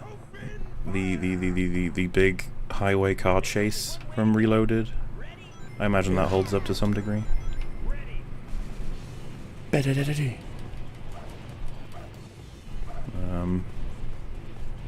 But Eggman has the Egg Fleet. Bowser has Koopas. You know, it's Bowser over. has. Think of all the different iterations of all the stuff that Bowser has across the games. Look at all of his castles. The man's a visionary. Yeah. Oh. Can I just jump on the ship and punch it with my big, punchy hands? I feel like that's the best way to do this. Punchy. I want part 3 like I want a Batwoman season 3. Part 3 of what? Punchy. Oh, wait. Part 3 of Last of Us 2? Like Last of Us Part 3? Oh, you want it like you want a Batwoman season 3. We haven't even got Batwoman season 2 yet. Give it a sec. But, I think that's how he's saying. Oh my god, my precious hoops.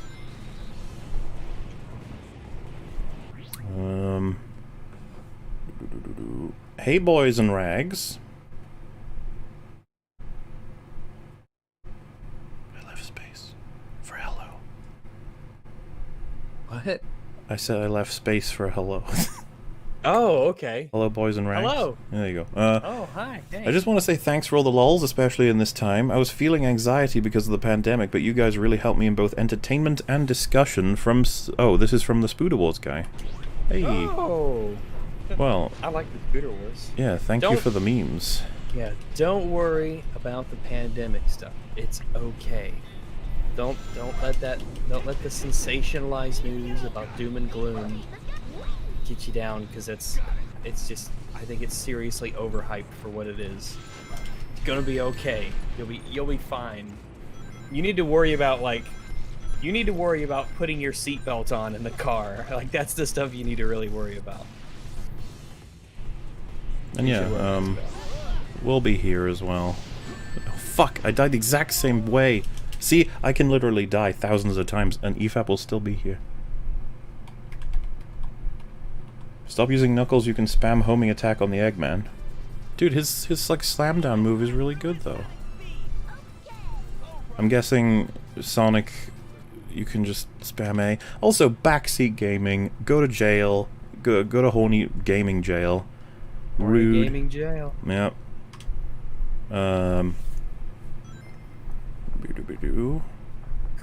About Bill and Ted 3, how far does bad writing in terms of logic bring down a movie? Example that springs to mind are the Futurama movies. Adore them, but they're full of tismy writing like the show.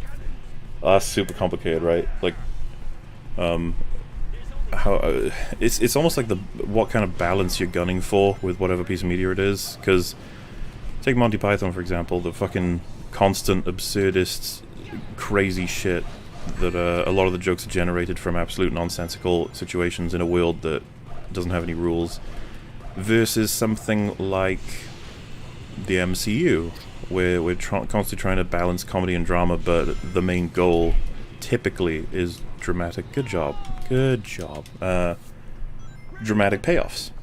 And so if your comedic moments are destroying structure, despite that being something that doesn't really get in the way of movies like Monty Python, it's because, or written by them, it's because they don't have dramatic moments, like Tony Stark dying to save the world or some shit.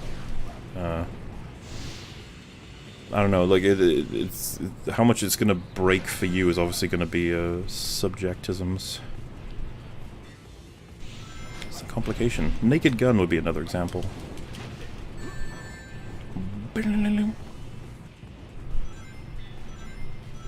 Last of Us Part 3, Geralt's daughter hunts down Ellie but kills Abby instead. Lev kills her, the real Ellie, and finally Tommy for sending Ellie on a revenge quest. Hashtag cycle of violins. Oh my god. See, I think if you do that, it'll finally get the message through. Oh, I didn't die this time.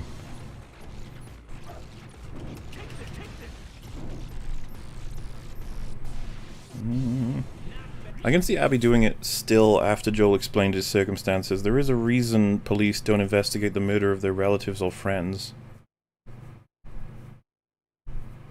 Huh? What? I can see Abby doing it still after Joel explained his circumstances. I mean, it could go either way, but I'm not saying it's impossible for her to kill him for sure, yeah. And then they end with saying, there's a reason police don't investigate the murder of their relatives or friends.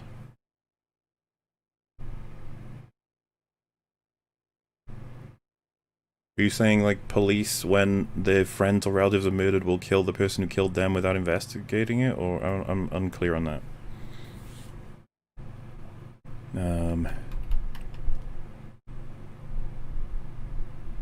But the way she does it kind of pushes it.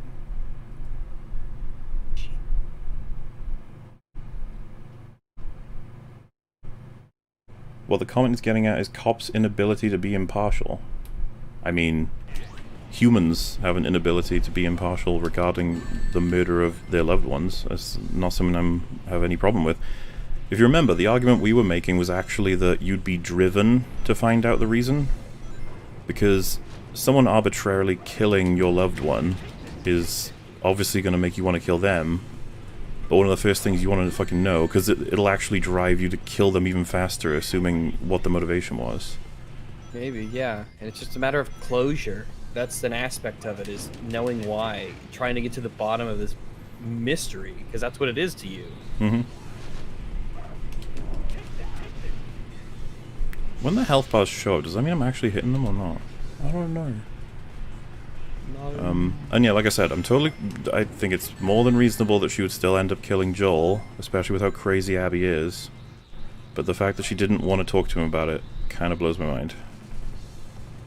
And after 5 years, 5 years is not a small amount of time, alright? I'm not suggesting for a second that she wouldn't still want to kill him, just that it's amazing to me that she's still got this, like, level of certainty about all of it, and she doesn't want to just find out more, I don't know. Which you'd think with the time we spend with her would answer for that. Like, she would have gotten all the contexts on her own in some way. But, not really. She's just like, you killed him, you piece of shit. Oh, I should use my ulti, yeah, that's true.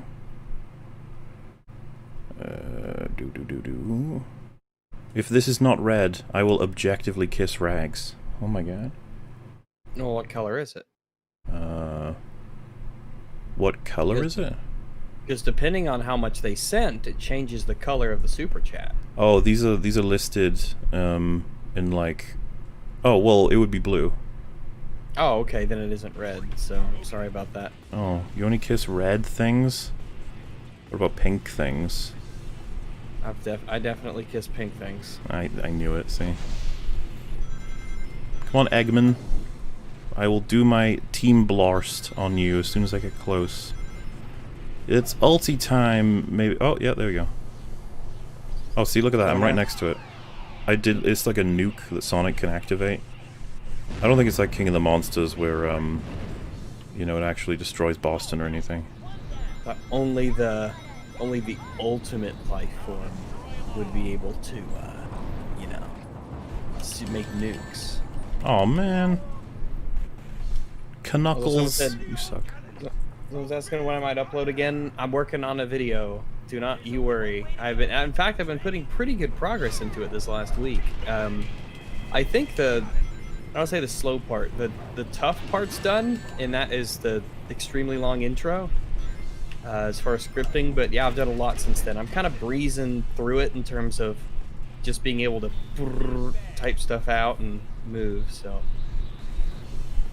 once you're kind of following along with the episodes, it goes pretty quick. And some of them will be way more time consuming than others. Like episode 2 didn't take long.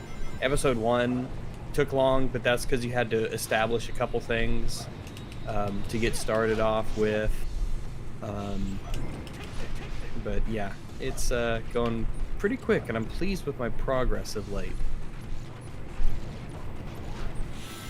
Watched Mulan 2020, and so I've decided to watch the Marvel movies in hope that they will wash out that movie. I mean, most of the Marvel movies are definitely better than that shit. Whoa, that was... I'm alive, that's all that matters. Although I've got no rings now. You guys, pass me some rings. They did not pass me rings. Also, yeah, you gotta be careful about kissing. What if they give you the Rona? Rona. Rona.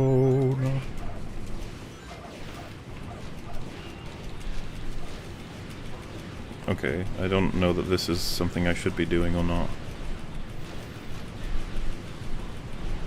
Rags, help, I'm possibly winning. Well, you could always jump off the stage. That always seems to be a favorite. You know, that hasn't worked for me ever. I don't know if this is actually hurting him or not. I don't think it is. Well, you know, while I'm doing this... also, I hear the Marvel movies are good, but I've only seen 2 of them, so here I go. Also, hello to everyone. Ooh. Well. You'll enjoy some. Maybe one. I'm sure of it. I don't think anyone hates all of Marvel's movies, you know? There, I annihilated him with my sonic powers. Jesus Christ. I feel like I get more consistent damage done with Knuckles. I could even be wrong. Oh! I die as soon as I say that. Well, I guess that's disconnected. My deaths of it. This is exactly what you should be doing? You serious? Just do it on the wings first. Oh, God. You know, I will say, reading stuff while trying to figure out a boss fight, I wouldn't recommend it. During production, The Last of Us 2 ran out of time and game animators, and they had to start relying on character animators. I am a character animator. Interesting.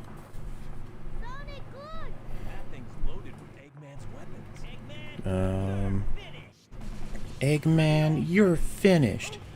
Everyone on the stream, individually, at one at a time, make the sound you do when you orgasm. It's for a meme I'm doing, and it's greatly appreciated. I don't know about that. That's one of them weird requests. That's an odd request. And also, you don't have a sound that you make when you orgasm. You know, not all orgasms are made equally. Neither of them. It's definitely not always the same noise. Gotta walk it. I need my hoops. Flight, as a power, is a tactical advantage in any fight. Not doing so would be a stupid decision in a fight. I would caution that it depends. I mean, if you were like in a tunnel, flying is... I don't know. I guess there's probably sometimes that could help. I don't know. I think I said it in the actual stream. It's like, having flight is an advantage in your toolkit, but it's not like you'd always be flying no matter what. There's probably scenarios where that's not going to be the smart thing to do. You could be in the forest and you'd risk bumping into trees and limbs and stuff, and the further up you go, if you're in, where all the leaves are in the canopy and stuff, you can't see as far. So yeah, in that sense, flight could be a disadvantage. Also, if you're trying to stay hidden, oftentimes it's better to be lower to the ground. So yeah, not always an advantage. But it can absolutely be a huge advantage. Absolutely it can. Hi Mola and hi Rags. Hello. Hi there. I have a full shot glass in front of me, so Rags, please tell me to swallow like the little bitch I am in your luscious voice. Take that shot glass, and I want you to swallow like the little bitch you know you are. Oh my god. For a future shot anyway, as a personal bonus, say Akhlys. Blame YouTube for the gap. Akhlys.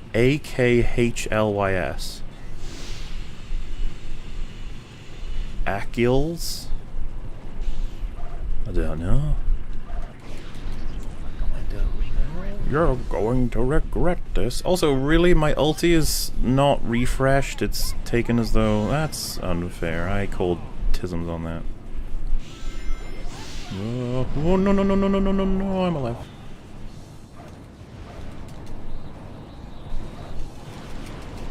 Oh my god.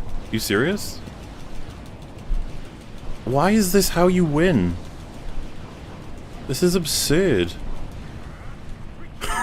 He has another thing? He has another thing. He never gives up, does he?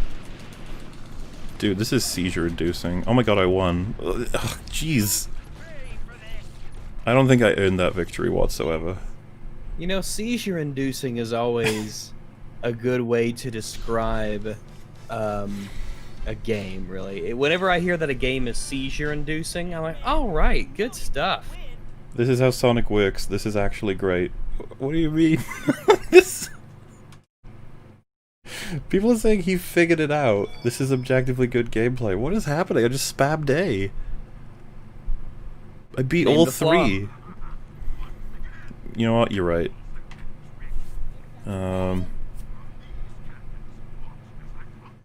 Many of the animation issues that you can see in the game are the result of character animators being stitched together instead of the usual seamless game animation cycles. It's a huge controversy in my industry. Yeah, I really don't know anything about that.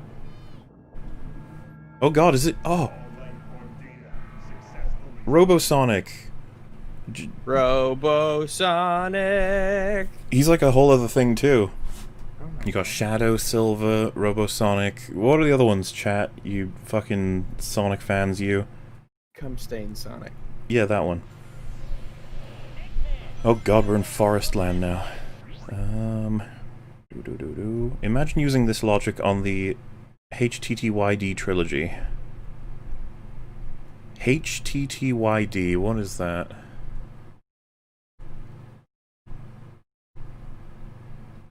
How to Train Your Dragon? That's it, yeah.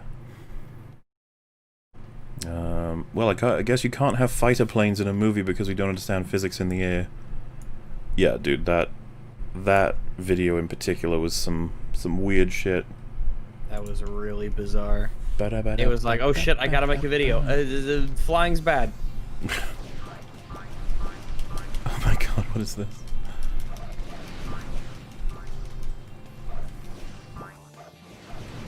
Okay, alright. This is a cool aesthetic, you know, jungle land.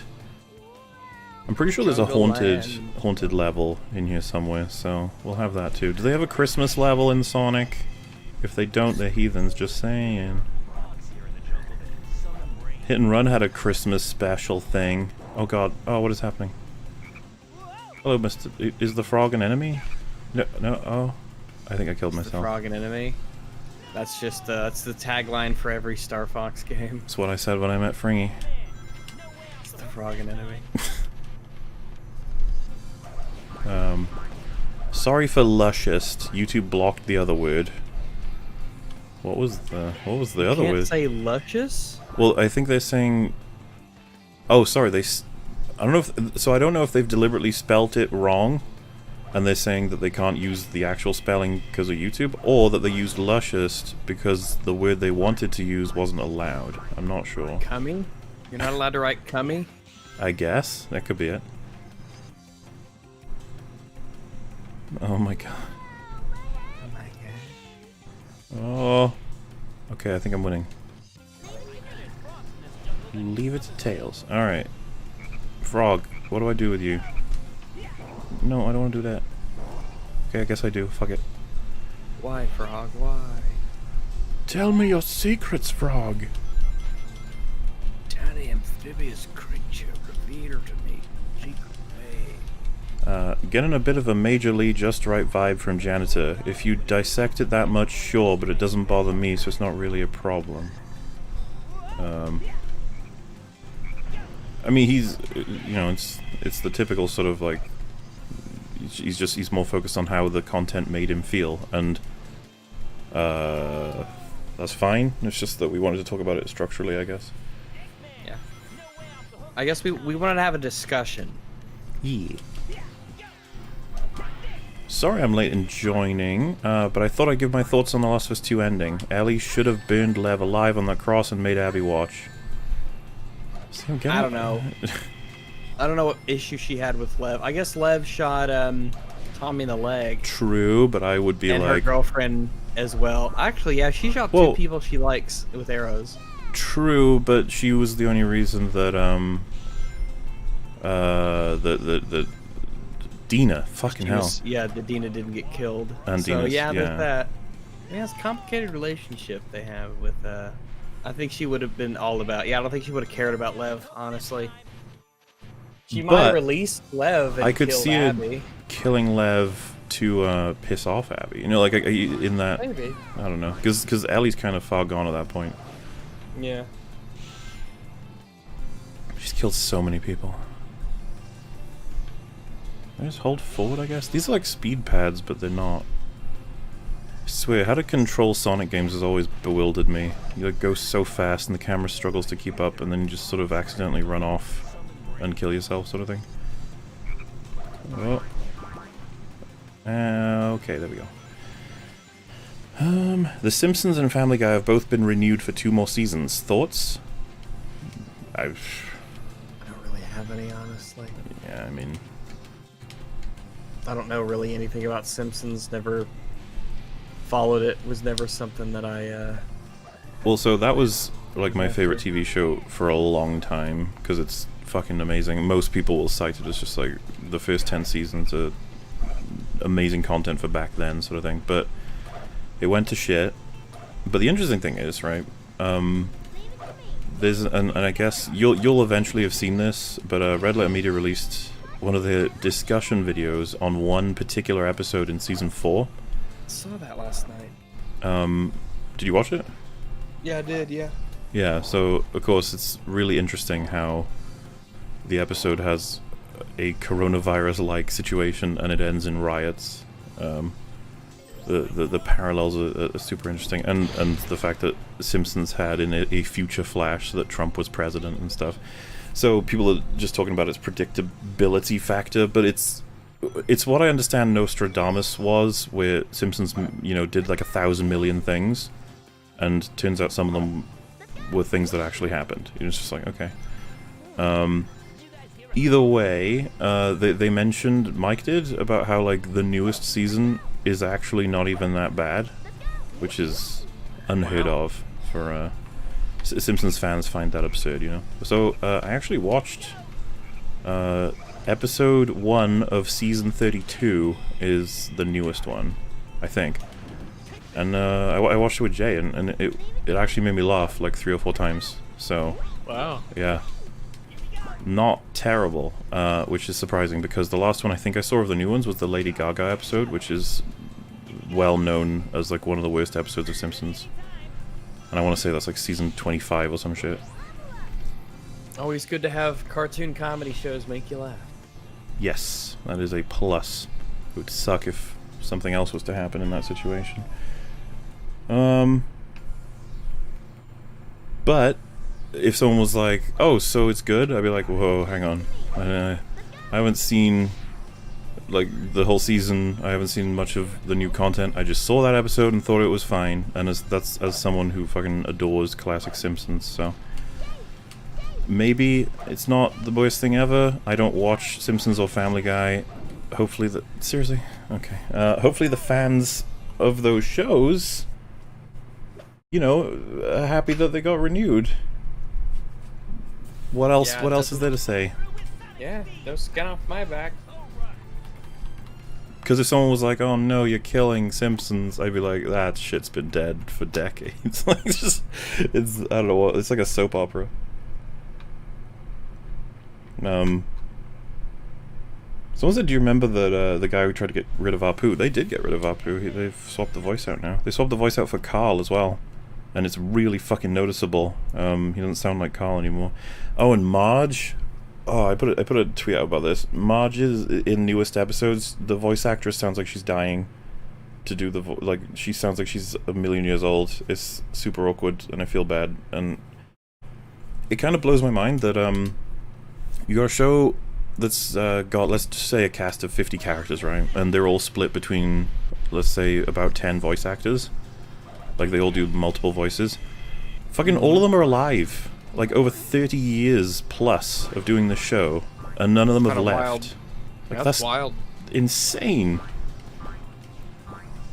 Of course, I know some people probably bring up that not all of like what's the name of the dude who does Lionel Hutz and Troy McClure?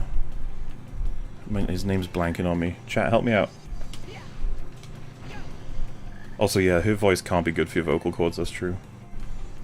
Marge, whenever someone does an impression of Marge, they have to, like, fucking break their throat. But yeah, I don't know, I was just thinking about how it's crazy that they've had access to all those voice actors for 3 decades. That just seems so rare to me. Phil Hartman, that's his name, Phil Hartman. Now, after all that time, what it took to get rid of him was fucking PC bullshit. Yeah, as people have pointed out, Apu is possibly like the best of the characters of the Simpsons world, like in terms of how hardworking he is, what he wants to do with his life in Springfield, and the good he does for people. So it's no, he has an accent that people from India have, which is well, Hank Azaria can't be doing that accent. He's not from India, so get fucked. How do I want to aim my camera to go wherever I want it to go. Is the idea here that I gotta get the frog to make it rain so that the vines will grow and stuff? Yeah, boy. If I can get that frog to make it rain. I don't know how this works in this magical world. Can Fringy make it rain? If he does his Australian Aboriginal rain dance. Ah. That'll be interesting to see. Whoa. Hypothetical time. What superpower would you want to get rich legally/ethically without drawing attention to yourself? Time travel. What superpower would you want to... So the goal is to get rich legally and ethically without drawing attention to yourself with a superpower. Oh, legally and ethically? I'd be super talented at something, and I would become a performer. Oh, because I was about to say, so generating money out of thin air, that would be illegal as a power. I'd say illegal power, but you know. Yeah, that would be illegal, and I would legitimately say unethical because that adds inflation. Yeah, it fucks with a lot of stuff. Yeah, but, I guess a talent. Yeah, why not? Yeah, I mean, make it fun for yourself as well, right? Yeah, you get to be famous and rich and adored by people, and I mean, you have the talent, so. Entertain people. I guess the only potential ethical issue would be that your talent wasn't, like, earned, you didn't practice for it. But then again, a lot of the times people have just... Some people are just really good at some things.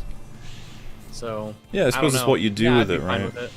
Yeah, I'd be totally fine with it. I wouldn't have any issues. I would not have difficulty sleeping at night. Wow. Someone says, Lol Rags thinks you can get rich with talent as a performer. Well, if I was... How many do we have to name? Because there's a lot. Yeah. Fucking, do you really think Robert Downey Jr. got where he was because of his talent as an actor? No. It was clearly, other things. Especially when you're not just talented, you're super talented.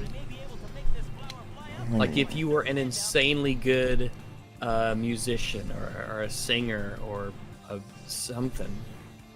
Also, yeah, if the point of that comment was that not everybody who's talented is rich, I'd be like, yes. That's probably not what Rags was aiming for, though. And besides, if it's a superpower, that means you can basically...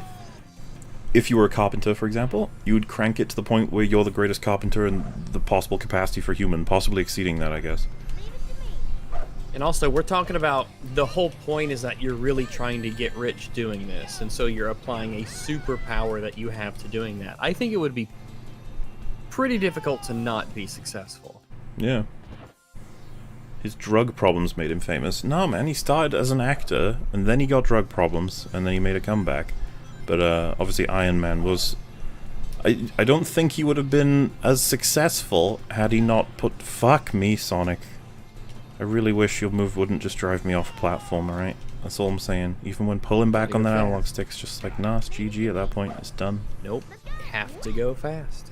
Gotta go fast.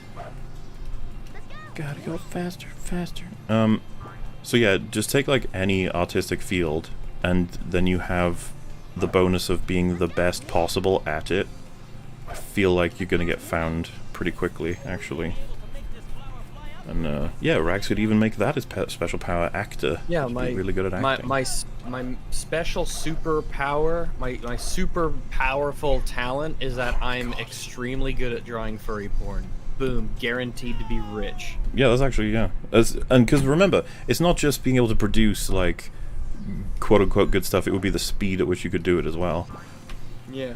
So someone's like, hey, Rags, I want you to draw an elephant penis. And you're like, oh my god, that's so strange. And then you cook it up in, like, 5 seconds. Yeah, I don't even know what it looks like, but I fucking nail it. Yeah, just does it. And they pay him, like, 10 billion, because most furries pay 10 billion, right? And there you go. Done deal. Is there such a thing as a superhero who is also a lol cow? Do you mean like if in a world where there's a superhero and he's like pretty strong but he's also really fucking embarrassing? And like says stupid shit. But I mean, well, they're trying their best to de-lol cowify Aquaman, but that's probably the closest one that applies, yeah. You could be like your power could be super cringe all the time. I don't know if they consider that a power. 10 times more cringy than a normal man. People don't even want to fight him or be around him. He shows up to stop a bank robbery, and the bank robbers are like, "Fucking hell!" Yeah, you like he's dressed as like his socks are, you know, his trousers are tucked into his socks. He's wearing like 3 forms of trouser upholding things. Yeah, just all of the awkward shit.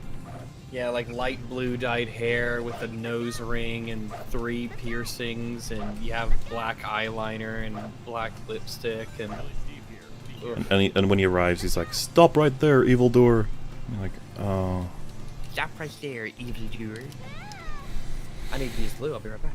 All right. The Deep is the best Aquaman.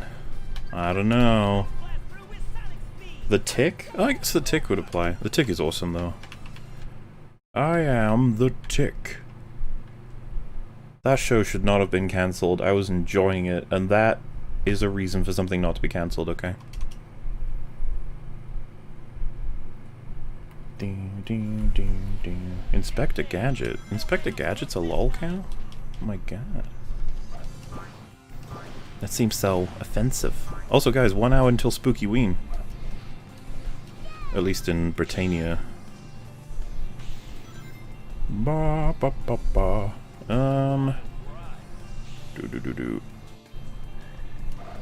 The argument that Snyder wants everything to be dark is wrong. He said back in 2013 that Superman would go through an arc to be the hero we all know.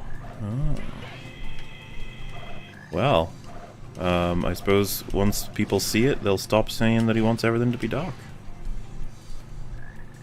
We always know that a fight in the air will eventually reach the ground because physics. Yeah, that was another interesting part of it, right? Because when you want to present a... Oh, am I dead? Damn. When you want to present a counter to whatever's been put in the video, but you can't know what they would say back, you picture trying to argue like, oh, so you give him examples.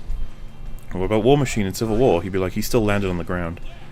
And at that point, you'd wonder if his issue is with gravity rather than flight. But who knows?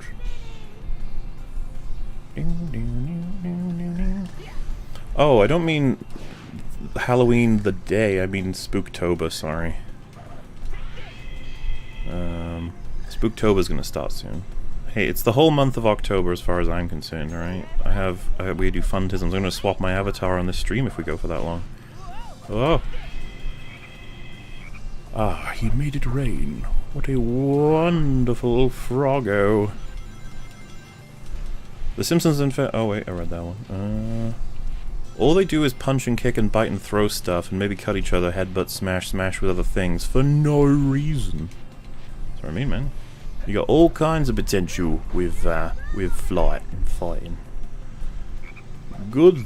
You'll make it rain again. Oh. Jumping is pointless because you know it'll come back down to the ground. Wonderful logic. Also high rags. he will be returning in a moment. War Machine landed, you mean with his back? He landed with something. Get revenge on gravity. Unbridled Rage, The Invisible Man 2021. I have not seen it, but I have heard it's good. I have heard from several people that it's good. I do not know myself, though. I shan't comment upon it. Oh. Rags, there was a high Rags. Hello. Oh, there you go, nailed it. I have returned. Have you seen Reasonable Doubt? If not, don't. It's terrible. I've not seen it now. Keep that in mind. Why must there be so many terrible things? Imagine how berserk would be if they skipped all the action, drawings, fight scenes, and instead just showed the ending of a fight. Right, because this is in reference to how he complained about everything in flight is just like a delay until the big thing happens at the end of the fight on the ground or whatever, which at that point you could make the same criticism for just fights in general. Fucking, what is happening? I knew I was gonna die there. Just, if the camera was facing in a way that I could see the floor, I might have been able to save myself there, just saying. Make it rain, Frogland. On the Dishonored Wolf podcast, very old fan here, you guys once made fun of people that talk about games without playing them. What changed? Hi, Rags. Hello. So I'm guessing this is in reference to how we think it's okay that Rags can talk about The Last of Us without having played it himself. The Last of Us 2, rather. Yeah. I don't know what would be inconsistent about that. I seriously doubt we ever made the statement that you can't talk about a game without having played it. If it would have to be context dependent. Yeah, if I was watching, like I said, if I was watching a video by somebody talking about The Last of Us 2 story, and they said, I haven't played the game, I'm just talking about the narrative and the characters, and I've seen all the material, then I wouldn't have any issues with that. Yeah, and I'd be curious what the issue would be, and I think the only thing you can say is like, well, you may have lost something in translation for the experience. And at that point, it'd be like, well then, if they don't talk about the experience rather than the structure of the narrative, like, is there actually a problem? And also, you'd have to demonstrate, or you have to show to me that something was lost. Like, I wouldn't take you at your word if you just said, oh, they just wouldn't All get I can it. concede You'd have to tell me. is that the experience would likely be different, but I don't know that you can claim that it would, you know, like, that's a complicated one. It is arguably better. Well, yeah, You're emotionally not tainted in that aspect. You can like be more I said, objective. Watching me play it is likely going to have you pick up more than I will about possibly narrative and everything else while I'm fiddling with other things, if your focus is story, which it has been. Yeah, you have to play the game. We've talked about mechanics, but the experience of playing it, I'm almost certain if ever you were to comment on it, you would say, yeah, watching it was miserable. You'd never claim you've played it or anything. So, if I said fucking 3 years ago that you cannot comment on a game unless you've played it, then I would have been wrong. But I doubt I would have said that. Someone said, I have to admit you didn't let him finish his ideas. What? What, janitor? Ideas? His ideas where I liked it. I mean, I don't understand how you could claim that when there was several moments where we were waiting for him to talk. We were prodding him to say things. Like, please, say words. We'll have a discussion. Give us things.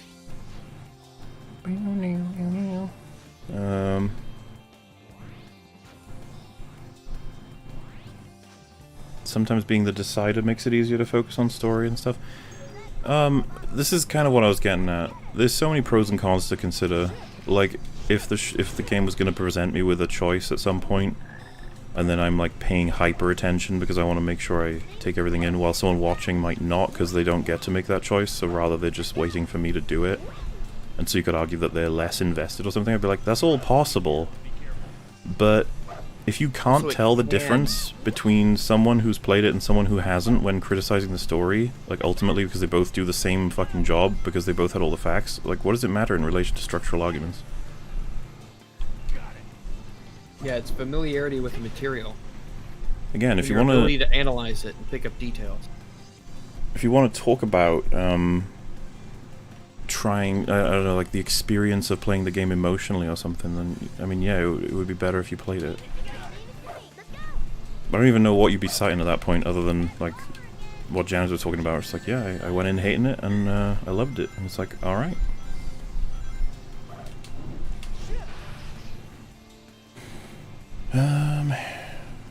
Who is Wom and why do they have a bow? Is that familiar to you in any way, shape, or form? Wombo. But it's spelt with a like bow and arrow, and we've never said Wom's bow. It's always bow of Wom. Wombo. Yeah. But I'm Bow of glad Wom. people are questioning this. I guess I wouldn't want to say that I would want them to. First time catching EFAP live, finally able to send a super chat. Hi Rags. Hello. Why, thank you. Rags, 60% of the time he's funny every time. Telling you, man. Now, let's be frank. If 60% of the time you make people laugh, you're a fucking good comedian. Yeah, I'd say that's a pretty... pretty yeah, that's good. That's pretty stellar. Over half of the stuff you say has people laughing. Like, man, that's almost like a curse. That's your curse as a superhero. People will laugh at the majority of the things you say, no matter what it is. You're like, oh. But my mom died. And then, like, because they're, like, hypnotized by some kind of spell, they always end up trying to justify it. And, like, it's the way that he said that his mother died. Yeah. It's just so funny. It's just, the absurdity of it. Also, have any of you seen the movie Kill a Tongue? If not, would definitely recommend it for EFAP movies. It is weirdly hilarious. No, I have not seen Kill a Tongue. Killer Tongue? That was my stage name back in the day. Oh my god. I assume you ended up earning such a name, yes? Oh no, the last Killer Tongue died, and I had to Oh, right. take up the mantle. No. Yeah, it only makes sense. Yeah. Knuckles, throw them! Oh. My hoops! So this one does it differently. You seem to lose all of your coins except 3. I want to say coins. Hoops, rings. It is rings, but I mean... Ugh, you know. I keep wanting to call them hoops I think hoops is much better, Ranks. I think you're onto something there. Because much like the people we cover on EFAP, Sonic is about jumping through hoops.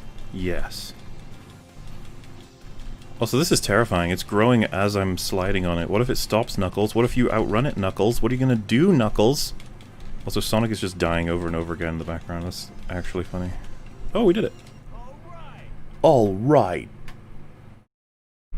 I know you guys normally don't do that stuff, but please read the Wikipedia entry of Adam Rayner. It's short and totally worth it. Okay, if it's short,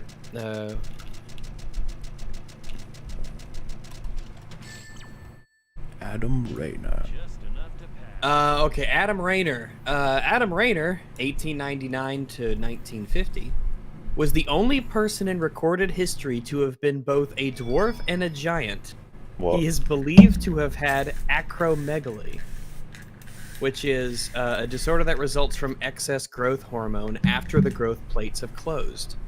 Let's see, biography. He was born in Graz, maybe it's Graz, Austria-Hungary. In 1917, at age 18, he was measured 123 centimeters, 4 feet, almost exactly.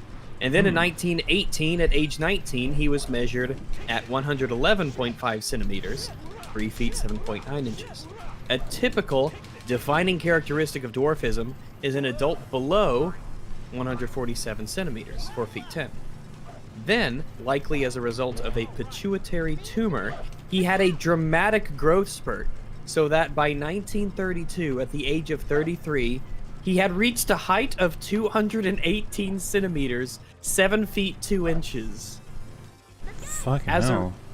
As a result of his gigantism, he became bedridden for the rest of his life. Oh. When he died in 1950 at age 51, he had reached a height of 234 centimeters, 7 feet 8 inches. His feet measured 13.3 centimeters, 13.1 inches. Wow. He was a long man. He was a short man and a long man. Yeah. That is interesting. It sure is. Also, when is the EFAP mini where you go through all the super chats for other people like Shad? Oh, that's... Like I said, the only thing we'll ever guarantee is that Rags and I will get to all super chats. I can't ever guarantee that messages you send for other people will be able to get to them, because that shit's way too hard to be able to control. The hope is that someday, because I've got like a doc with them all in them, is just that we have some spare time with any of these guests that aren't the super chats of the episode itself, and we can get through them. But ultimately, if that's happening, it's more than likely we'd rather be, you know, reacting to a video or doing something else. So I've got them in case, but there's no guarantee of them being read, like, fucking in any way, shape or form or any kind of date. It's just so I mean, I don't recommend sending in questions for other creators, because Rags and I can't control that shit. Just saying. Yeah, it might be a good idea if you have a question that's really specific to one of them, to find a way to ask them directly if you really want to be certain. Yeah, a lot of the that people it's we have answered. on do their own streams. Not all of them, but a lot of them do. Yeah, maybe they've got Twitters or emails or something, but that might be the best way, just to be sure. Yeah. You can, of course, still send us your money anyway. But if you want the guest to answer questions, well, just know the risks going in. Yeah, because It obviously might go unanswered. it might work out, and you get someone like ER who stays for a good half of the super chats that are, well, all of the ones that are read on the stream, and you actually get your question through. Or someone, you end up with someone who's like only able to stay for 2 hours, and so they don't even get to the beginning of the super chat section, and it's just, yeah, it's always a toss up for how everything works. Oh. Can you do an EFAP on the foundation of Star Wars? It's very suspect tism video. The foundation of Star Wars, you say? Possibly. I'd have to check it out, see what it's about. Rags, would you rather have a second red rocket or a second sphincter? The will deserves to know. Let's see. The advantages of having a second PP would be, and now we of course already discussed that I would want the alignment to be vertical, not horizontal. Is that I could simultaneously have sex with a woman's vagina and her anus.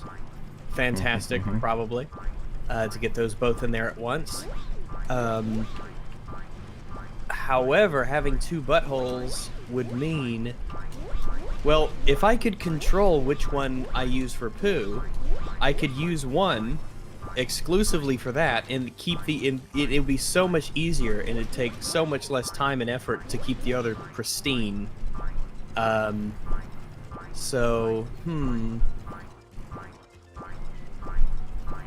I suppose...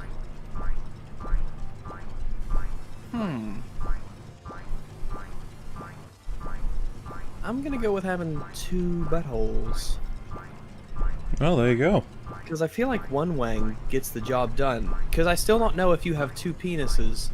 If you ejaculate with one, is the other one still, like, good to go? Is it still ready, or does that count for the both of them? You know, so I'm not sure. I assume the source is still the same, but yeah, I think I'm tentatively going with two buttholes. I know, Uncle Jamie. This is very controversial, but I don't. Yeah. I've never watched this podcast before. What is this? Well, while you were explaining all of that, I got into a soft lock where I don't know. I was just bouncing on a peach infinitely while I was making boing sounds. So it was a suitable background, is what I'm saying, to what you were discussing. Someone said that's the selfish answer. Like, no, it's not. Like, not at all. Like, there's a selfish aspect to both of them. Why are you not allowed to do the selfish answer? Yeah, first off, it's not even bad. Second off, that's not even true.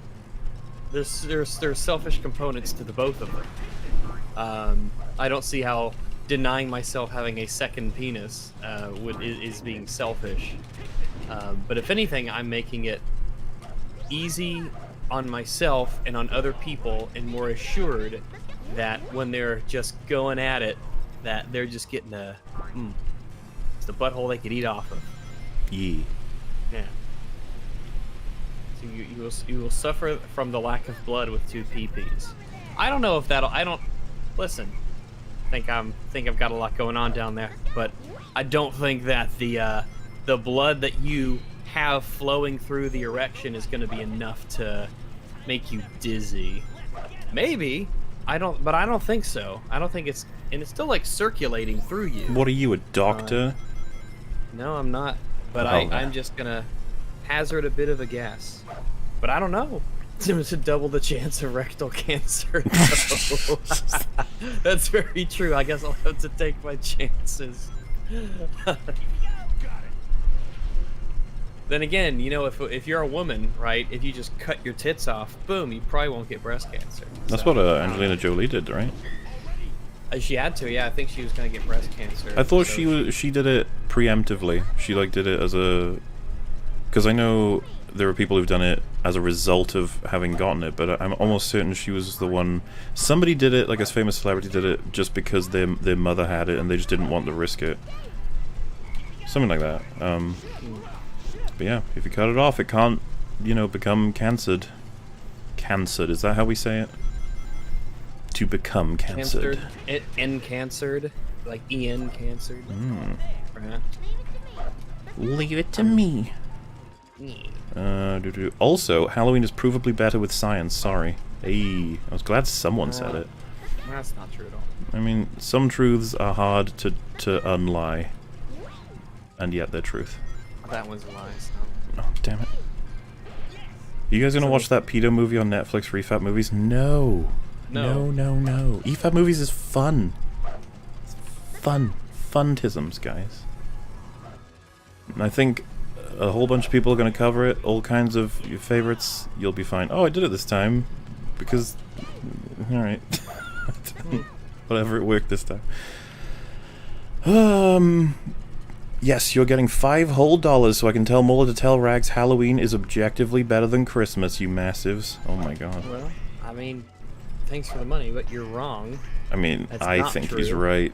And as we've just established, science has a lot to say on this too. I'm Science cool. says that Christmas is best. According to that guy, science is on my Proven team. in a lab. Which lab is this? Which propagandist lab are we talking about? Only the finest of the most accurate labs that have ever existed. You're talking about the lab from Batman and Robin, where the crazy scientist who is played by the guy who played Lex Luthor's dad in Smallville, made Bane. That's the lab you're talking about. Only a few people will be able to follow along with what I just said. Batman and Robin, folks. That is Don't something we're deny watching for yourself. EFAP movies. Don't gonna happen. deny yourself. I think I'm winning. This is good. I've noticed I have a favoring for Knuckles at this point. Kunkels. Favoring for Knuckles. Well, you can call him Fuckles if you want. Like I said, I'm not against it. I was gonna go for something regarding fisting, but oh, Fuckles. Fisting or Fuckles? Like, well, what do you want to do? It's like, well, I have a favoring for the Knuckles. By the way, sweet. extremely unappealing to me, fisting. What about absolutely no. Oh, Fuckles. I'd way rather hang out with Fuckles than get fisted. Fuckles? Fuckles over fisting, as I always say, as I've said many times before, as you all know, one of my catchphrases. Fuckles over fisting. I think that'll be on your gravestone, right? Fuckles sounds like someone with an accent saying fuckholes. Yes. Fuckles. Come on, girl, let's see some of those fuckholes.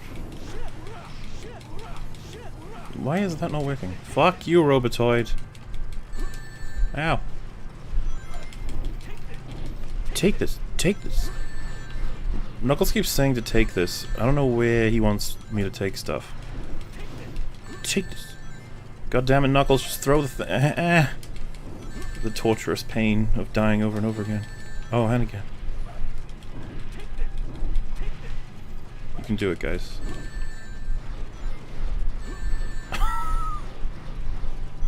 I'm still alive. Oh my god, I won. I'm so impressed with my amazing Sonic skills. Second Red Rocket. Check out Cinema Roberto podcast. He's a big man. Yeah, he's doing it with Jack Packett. A perpetual confusion on our end, but, you know... I'm baffled. Everyone can do what they want to do. What can you say? Oh, is that a thing? Oh, no, that's not what I wanted. Okay. If an ending makes sense for its overall story, but the final act is built on Tismy ground, how much does it take to ruin the ending? Also, high ranks. Hello. That's such a complicated question. I would need to go case by case, I think.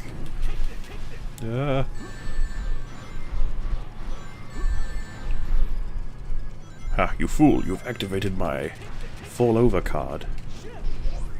Okay, but yeah.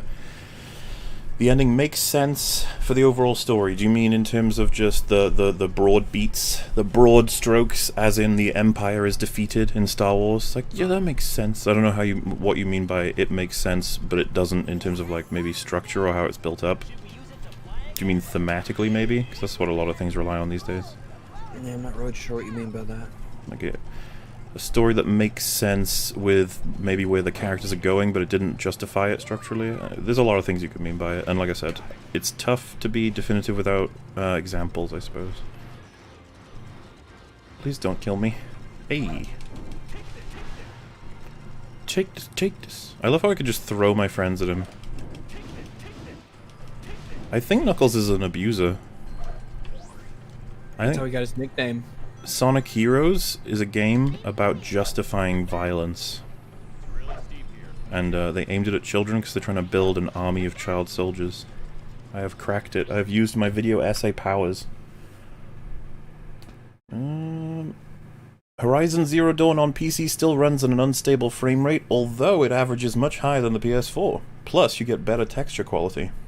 Interesting. Oh yeah, like I will easily take a bad PC port over the normal console version, like any day, not even close, no contest. I'm gonna be bringing in a caveat that I imagine you'll agree with. Surely it depends on just how bad the port is. Because there's if it's like disastrous, yeah. like if it's non-functioning, sure, but I'll still take what I consider a subpar or a bad port over the normal version. Like, there'd have to be something, like, almost basically to the point of non-functional until I go with console graphics and console frame rate. Like, how bad a PC game has to be to get to that point is, it's really bad.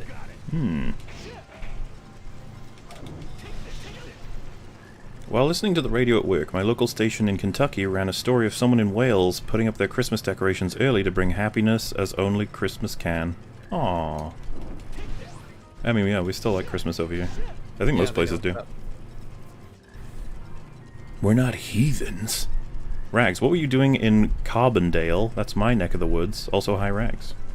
Hi. One of my sisters goes to college up there. So we went up there to get all our stuff moved on in. Campus up there was quite lovely. It seems like a cool little place. We went to eat at the IHOP. That sort of thing, but yeah, that's what we did. Lovely trip up there. Sweet. Oh my god, I did the thing. I went too fast for the vine and I killed myself. I told you, game. I knew it was a concern. Do it for the vine. So at this point, then I just let it slide, I guess. Hello, Massives. Hello. Sorry I can't stick around. I'm watching the Tampa Bay Lightning win the Stanley Cup tonight, hopefully. Looking forward to catching up later this week. Go Bolts. Also, hi, Rags. Hey. Stanley Cup is hockey, right? I think that one is basketball. You'd know that. Oh, If you is knew anything Stanley about- isn't the Stanley Cup, that's like a superhero contest, right? Yes, it compares all Stanley of his Cup. works and latest iterations. Pretty cool. And they all Yeah, play it's- basketball.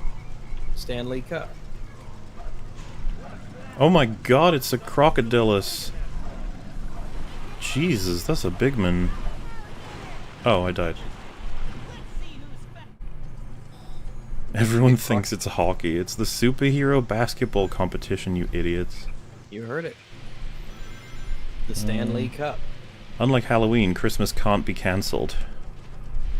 I don't know. It depends on what tweets Christmas has put out in these Jesus past... is depends on Jesus's tweets. Just, yeah, Christmas can totally be cancelled depending on Jesus' tweets. Just saying. I don't know, man. I feel like people will bend over fucking backwards for anything that guy says, regardless of, you know, how horrible it is. What if he says Christmas is shit? What if he did that? I think that people would somehow find a way to think that's true, as unlikely as it seems. Or they'd be like, no, he said it ironically. He was trying to pretend to be a heathen. Yeah, he was testing your faith. And then the second tweet is like, no, I was 100% serious, and anyone who says I'm not or tries to invent a reason that I'm not is fucking insane. You're like, oh. If you even enjoy Christmas, you're going to hell. Oh my god. Like, oh, I don't know. I don't think I like this new Jesus. Jesus, get off Twitter. This version of Jesus is still shitty, yet in a different way. He's acting all weird. Wait, do I kill these frogs? Oh, I just have to... Oh, I did it. Completed jungle level 2, maybe. I like my coffee like I like my women. Strong, rich, and preferably from the third world. Alright. Yeah, that's, exotic.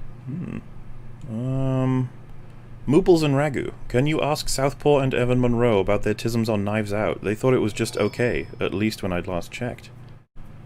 Well, we can't ask them that now, but I suppose it could get brought up at some point. I don't know where they stand on it at this point, but it would be interesting for them to, Oh wait, I'm pretty sure Southpaw listened to our stream with Drinker, and he said that we'd changed his mind a little bit on it, so...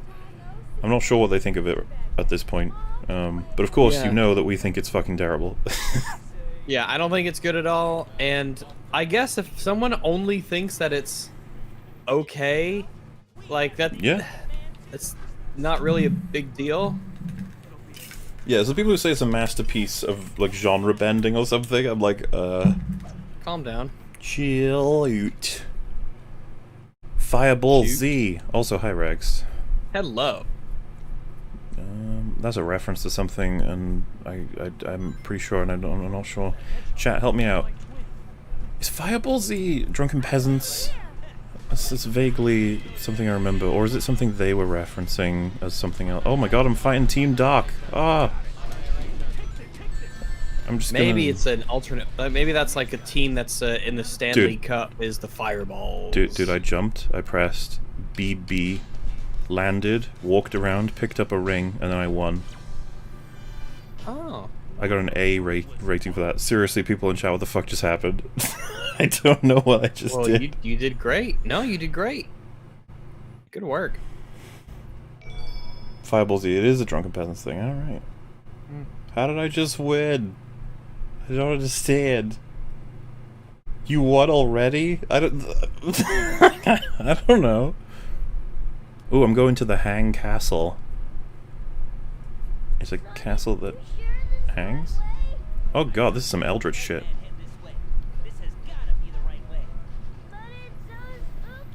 Oh no, it's super spooky castle. Dude, it's a spooky castle and it's half an hour before we cross into October 1st. That can't be a coincidence. Sonic Heroes is doing some shit here.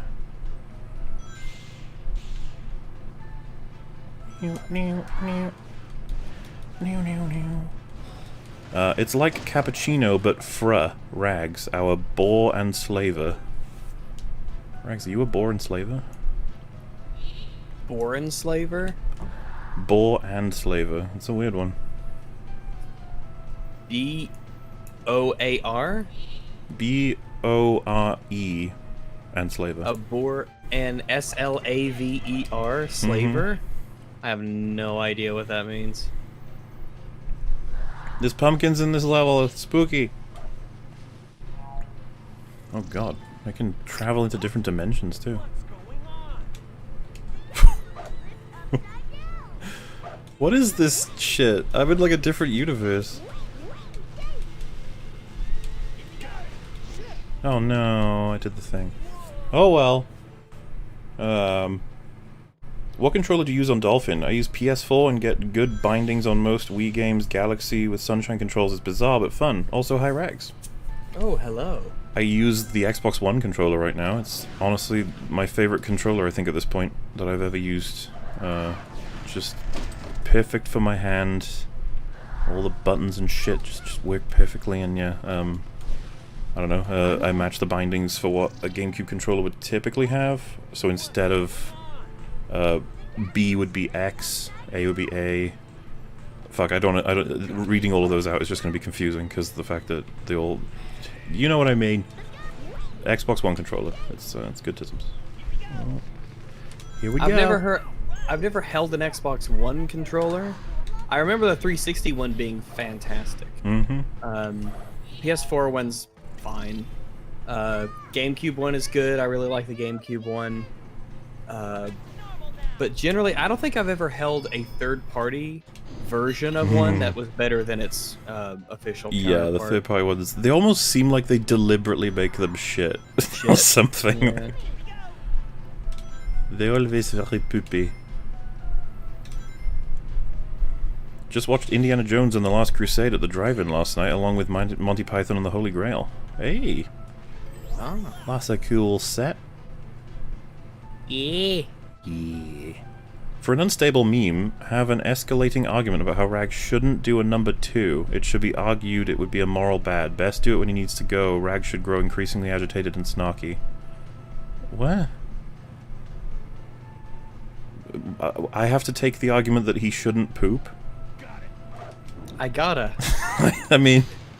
Like, it's happening one way or the other. Yes, that shit is coming out, you know? I don't even want to mince I'd words. rather be in an appropriate place for, you know... If I'm gonna poo, it's gonna be on my terms. And to be honest with you, I just don't want to take the position that he shouldn't be pooping. I think he should be. That's where I'm at. Things a time and place for everything. And look, in my career, I know that I say a lot of controversial things, and Rag should be able to poo is possibly going to take the cake with this, but I don't care. It's what I believe. If you need a poo, Rags, you just go for it. Yeah. Drunk Rags, Heart J, I ship them. Hashtag where is Jay? Jay was on episode 100. Why does everyone pretend like Jay's disappeared? Jay's fine. Jay will, like I said, 103, Jay should be popping in, so... We'll talk about all things amazing and simultaneously horrifying. It'll be wonderful. Because it'll be spooky times. Guys, you realize, with spooky-tisms come slightly different visual assets. Get excited. There may be an invisible path running along the side of the torches. What? Oh my god, there's an invisible path. That's amazing. Is there one here as well? Oh, I don't know. I don't want to risk that shit. Okay. Ooh, that is spooky. Oh, the same... Oh, I didn't finish it, I guess. Where the fuck is Jay? Seriously, where the fuck is he? And do not tell us to watch his channel. No one wants that. We want Jay on EFAP or no Jay at all. Wow. Jay actually puts out a whole bunch of videos that you're missing out on, like Troom, and their interesting ideas about... what is it, like life hacks? Where they fill, like, bras with drinks to get them onto airplanes, which you probably shouldn't be putting on the internet, just saying. It's, you can get in trouble for it, you know, just saying. You can smuggle a lot of different liquids, But, yeah, he'll be back. He'll be back. Interesting how none of you are worried about Fringy. What's that about, huh? Showing favoritism there. Don't like green people. Oh, I gotta do this one with Sanic. Okay. Oh, never mind. The cake was directed by Ryan Johnson. Well, this cake. Was there a cake that we were... you remember anything about a cake? I don't recall a cake.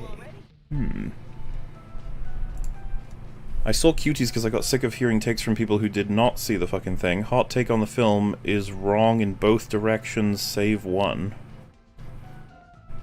As in, there's one hot take about the film that's right. Yeah, it doesn't look very wonderful. Liana K has by far the most accurate take on the film. Short version, it's not as horrible as people make it out to be, but it's not good either. I don't know. All the coverage I've seen of it, people seem properly outraged.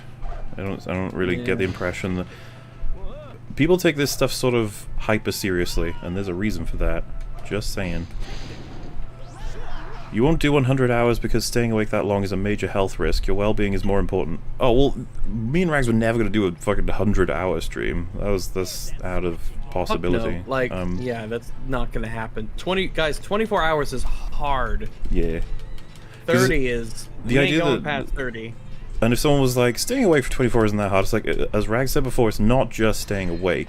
It's, actually trying to be an entertaining person who's taking into account like everything that's going on for 24 hours can be a little bit trying, you know. And pushing it past 24 is like risky-tism. But yeah, I if someone was like add an hour on every year, which I like jokingly suggested, I would be like, okay, there is going to be a point where it's actually it can risk some tisms of happening. You don't want to actually deprive someone of sleep for too long. Bad things can happen, you know. And as I said before, you don't want it, trust me. You prefer we actually get some sleep. Yeah, even at, you know, in episode 100, near the end, you're just like,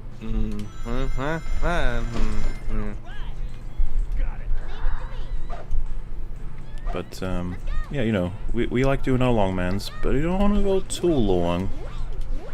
Oh god, am I dead? I'm dead. I know this is late, but Joel being on both sides is not indicative of him doing anything bad. It means he's been on both sides of an ambush. We do not know the parties involved and therefore cannot give a moral judgment. So yeah, that was always going to be up to whoever wants to write that history, exactly what he did. But I can believe he crossed some lines. I think a lot of people will when in a post-apocalypse, honestly. yeah, what those lines are and how you cross them, that's a whole other thing. Things are a wee bit different. Aye. Aye. Come yum. Come yum indeed. Or yum your come. Hello fellow Carless grown-ups. Is Rags or Corone the better doggo? Also hi Rags. Say UB. UB. And then they wanted you to say X potato wow wow wow wow wow. X potato wow wow wow wow wow wow. I don't understand this shit, man. I No, think it's I don't anime. either. It's probably anime. It could be. It doesn't make sense and it's cringy, so it very well might be anime. It's very, very possible. They ended it with thank you, so yeah, thanks for doing that for me, I guess. Wow, how about that? I feel that most people who like anime dislike postmodernism, nihilism, and pretension. Anime also has a fantasy or sci-fi setting. Western IPs are lacking. Most people who like anime dislike postmodernism, nihilism, and pretension. Fucking... Why are you like... This comment is like, you know, anime people, they're pretty cool. It's like... Okay. Also, it's a weird thing to like nihilism, you know what I mean? Yeah. I've never heard of a nihilist who enjoys the fact that they're a nihilist. It almost seems like something that they depressingly stumble into for whatever reason. Also, the idea that, like, which is more lacking? Japanese IPs or Western IPs? I'd be like, I don't fucking know. I don't know which one of those is more diverse and creative when it comes to ideas on, like, fiction. I don't know. I would probably concede that Japan has fewer limits. Like, Western stuff usually tries not to go too far in any direction. It does. I do think it does tend to be a bit more grounded generally. Yeah. Which is one thing I like about it. Eventually when I start like DMing Pathfinder games, my games will probably be fairly low magic at the most moderate magic settings. I don't like the idea of things getting crazy and overboard. I do like the idea of a level of grounded realisticness, I suppose you could say. Also, yeah, I think chat did freeze because I'm seeing people reacting to which cake I asked about, which was like fucking 10 minutes ago. Sorry about that, hopefully it updates. And yeah, as to which IPs are lacking, I don't know how we would prove that, really. There's a lot of things to consider, and how you define where the lacking would come in. Because to me, it would be less about like, oh, I have all these crazy cool ideas. It would be more about, I don't know, the execution of them again. It'd be like, that's how I would define that our rest and IPs are lacking. It's just like they fucking suck a lot of the time. But I don't know what exactly is being referred to.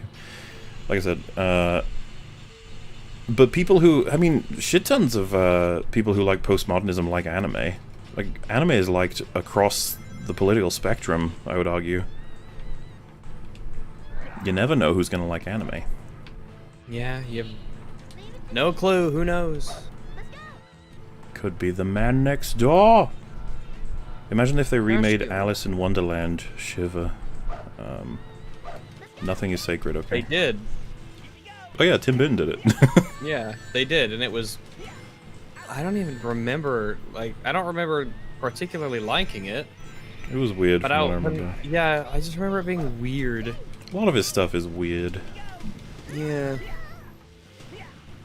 Someone's like, whenever the advertisements, right, they always like to bill it as from the mind of Tim Burton. And I'm thinking maybe something should stay there. You know? Well, that's the thing. He's got a couple of good shit under his belt, but then there's also some weird shit. Yeah, remember, he has Charlie and the Chocolate Factory and those Weird Alice movies. But he also has Sweeney Todd and Nightmare Before Christmas, so.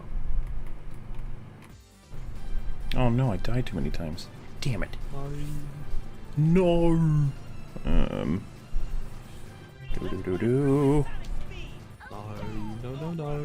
No. Hello, fellow Carlos grown-ups. Oh wait, I read that one already. Imagine, I want to beat the fatherless, low IQ, corpo slave mud people that act like Microsoft resolving to burn the industry down and turn it into a games as a service subscription graveyard is NBD to death. I only hear good things about the Game Pass. In fact, I've recommended the Game Pass before. Like, the concept is not necessarily a bad one at all. It's all about execution of the idea. And so far, the Game Pass seems like something that's a really excellent deal that we kind of want to encourage. Microsoft's been doing a pretty good job lately. This ain't 2013 anymore. They seem to be doing a lot of good stuff, which is why I'm quasi-optimistic about their purchase of ZeniMax. I'm certainly, for instance, if it's between Sony getting ZeniMax or Microsoft getting ZeniMax, then you bet your ass I'd prefer Microsoft have them. Yeah, chat's like dying and living randomly. Apparently the stream is fine, so that's good. But I don't know. Something's going on with chat. Sorry about that. The manlet Spencer and his bald Nutella boss couldn't make games and destroyed Halo, so they just went back to the same Microsoft embrace, extend, extinguish shit that's destroyed so many other industries.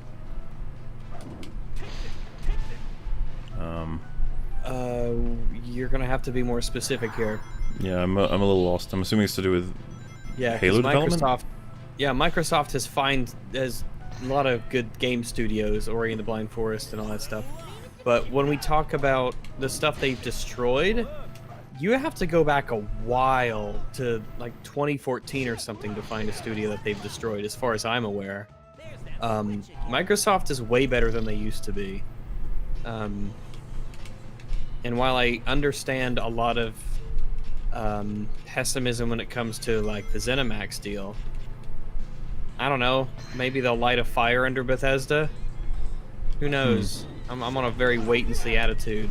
And I don't like the exclusivity of, you know, like the Sony guys potentially not getting stuff like this, but I ain't gonna shed a tear. These are the people who all the time talk about how, oh, PlayStation's the greatest, we got the best exclusives, da da da. I was like, well, if that's the game you want to play, then you're gonna get, you know. Yeah, I think that's fair. Anything's gonna happen. I mean, because, yeah, the only reason I ever get any of them is fucking, I want to play some of the games that they have, and I'm not allowed to do it on PC. In the future, there will be one cube everyone buys, and it will have everything on it. The GameCube? No, that name's taken, we can't do that. Oh, It'll be called the Interactive Video Cube.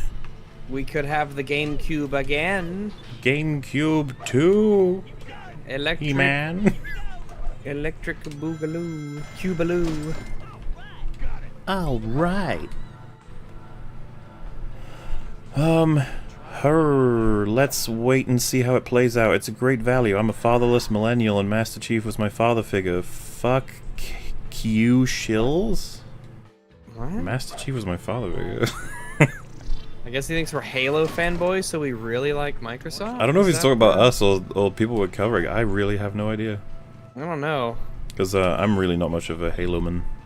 I think it's neat, but I just don't know used much to about love. I like the old Halos, but I didn't like 4 that much, and I have no interest in 5. it. Clearly I'm a Sonic dude. That's my jam. Sonic Heroes. Sonic Heroes is about teamwork, it's about family, and that's what's so powerful about it, you know? Knuckles, we're counting on you. What have I got to do as Knuckles? Fuckles. Do it, Fuckles, you could do it. Mola, did you see the Jurassic World Dominion teaser trailer? Jeff Goldblum sounds as though he doesn't give a crap when he delivers his lines. Jurassic World Dominion teaser trailer? How come I haven't heard that's out? Is that for... Wow. Like, legit, like the third one? When is... Okay, well, either way, low as fuck expectations. Oh, yeah. But we'll see, right? That'll be interesting. And yeah, bringing back the gang. Ooh, just a guarantee of quality. That never works out poorly. Yeah, absolutely. Hey guys, long-time listener and first-time super chatter. Anyway, Morla, have you seen Matthew Matosis' Last of Us 2 video? If so, what are your thoughts? I think we mentioned that on the last EFAP? Bit of a mixed bag. One of his weaker entries, I think. I think he makes some great points, and he also hands out a couple of excuses that was surprising to me for the game that I don't think he would have given to other games, if not for the fact that this game is experiencing a torrent of hatred. In fact, I would totally picture Matthew Matosis would be the kind of person to destroy something like The Last of Us and be like, this is not anywhere close to what games are capable of, you know? But, yeah, he brought up some stuff that I hadn't thought about and highlighted a lot of the general flaws. Enjoyed the video, but it's not like his Bioshock Infinite video where I would say it's fucking great. And, not to mention, does it quick. Fucking murdered that game. Because we still get questions about that every once in a while, about why is Bioshock Infinite bad, and it's like, go watch Matthew Matosis' video. Yeah, just go watch him. He sums it up really well.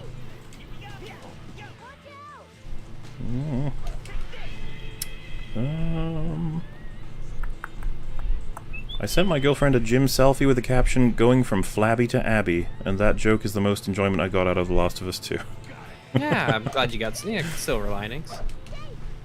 An excellent joke, and hey, you know, that's pretty good. You're getting fit. They want me to fly all the way over there? That's so dangerous.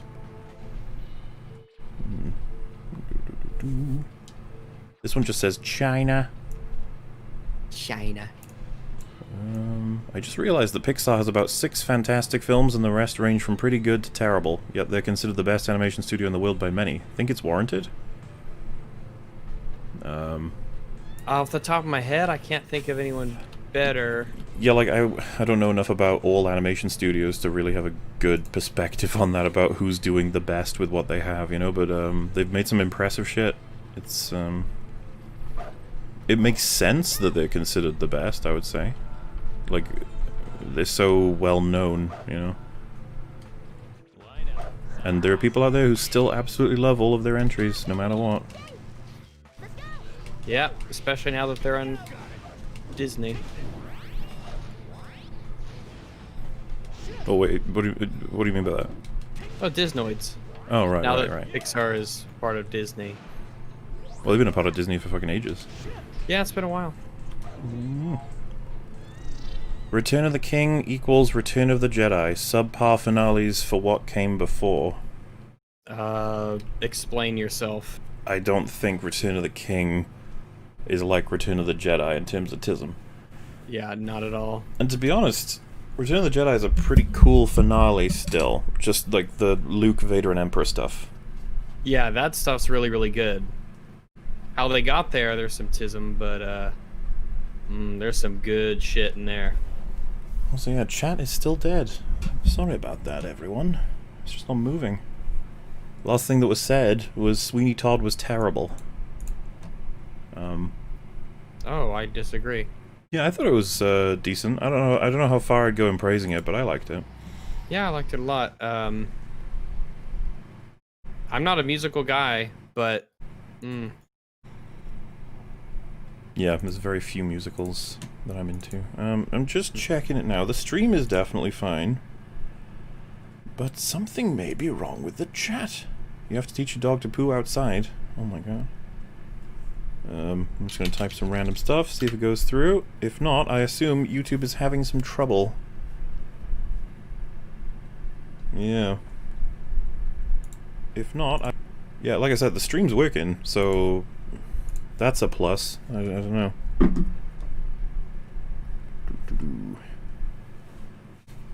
I love Sonic Heroes even though it's not the best. I don't know what's considered the best Sonic game. I know a lot of people praise the originals, and is it Sonic Adventure 2 that gets praised a lot? I'm not sure. I can't remember. Can't quite recall. There's so many of them. Chat seems to be working. Well, wait, is people like up to date saying things? It's scrolling and doing stuff. At least it was a moment ago. I see your gibberish in there. Oh, well, that's good, but it's not showing up on my end, if you will, yet, so I don't know. Don't know what's going on there.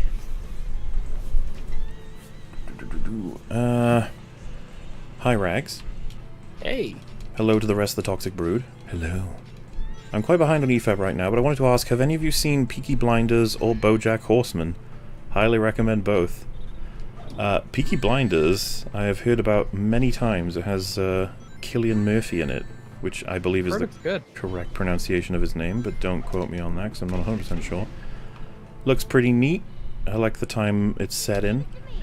Yeah. As for BoJack Horseman, you know, that's come thoroughly recommended from both Fringold and Jay. And if we're able to get, you know, them on for EFAP at some point, probably talk about BoJack Horseman. It'll be fun. You know? Who knows? We'll see what happens with that. Perhaps I could consider it a part 1, part 2 answer to that question, Super Chat, but interesting, yes. Muller, if you're looking for a chill game for Super Chats, I recommend Chibi Robo for GameCube. You can find the ROM on Vim's Lair.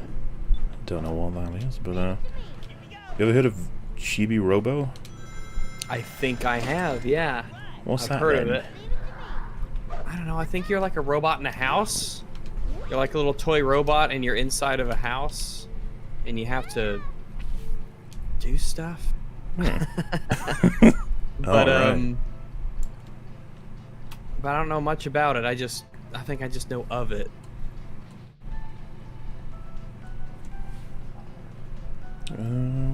Oh.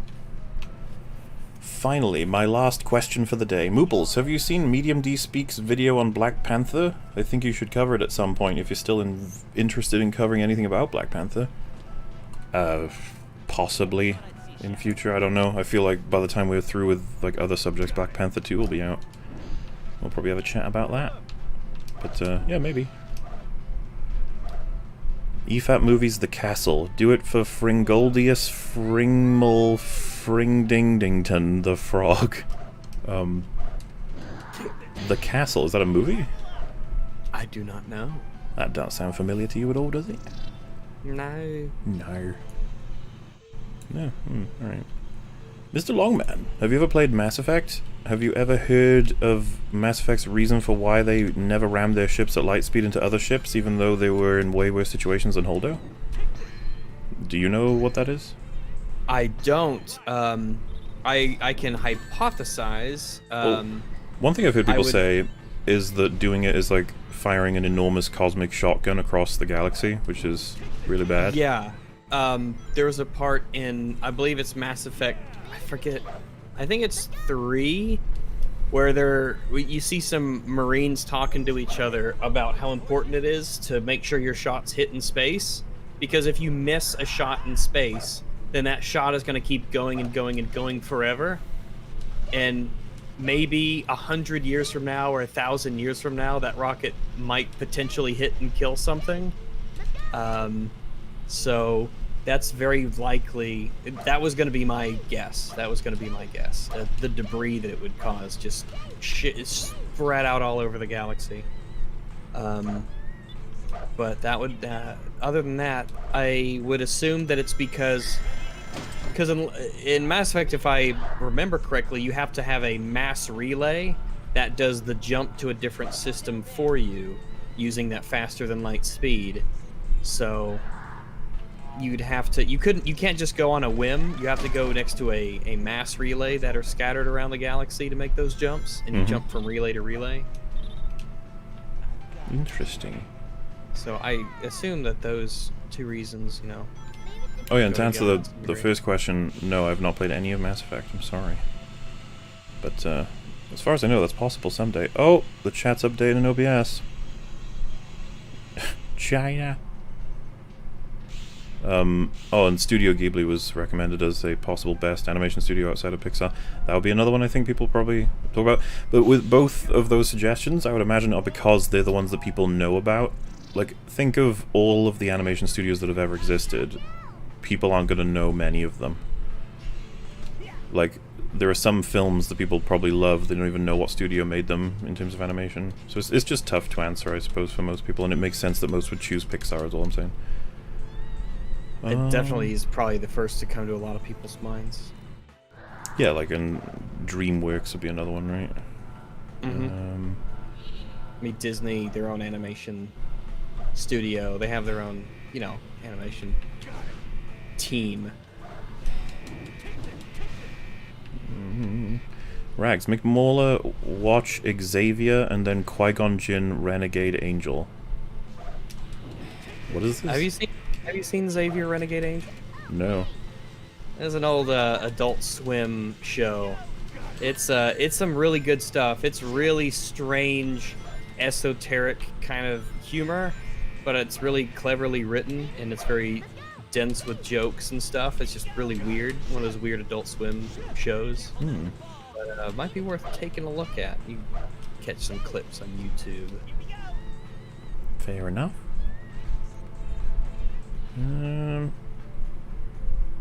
So I doubt you'll be able to cover it. It's over 5 hours long, but Luke Stevens had a Last of Us 2 video that is, It's you say. It's I mean, shit tons of people have had to take on Last of Us 2. It's that kind of game. Damn, even Mauler's Sonic times are long. Oh yes. Everything is long in this world. Alright, if we wait for the platform to go down, there's no way I can screw this up. No way. Oh, I screwed it up. A vampire trying to trespass on your humble abode? Just say no. A vampire cannot legally enter your house without your consent. I think it's true, isn't it? It's No, it's not. It's not about legal.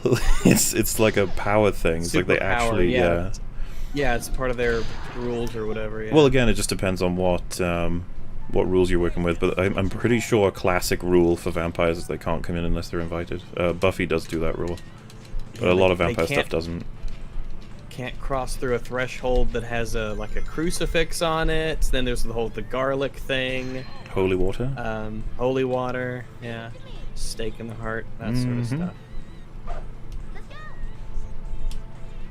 And of course, same for werewolves. It's like a lot of people will take the silver as their weakness. I don't think there's any werewolf iterations that don't do that. It's typically very common. Yeah, as far as I know, yeah, silver is the weakness.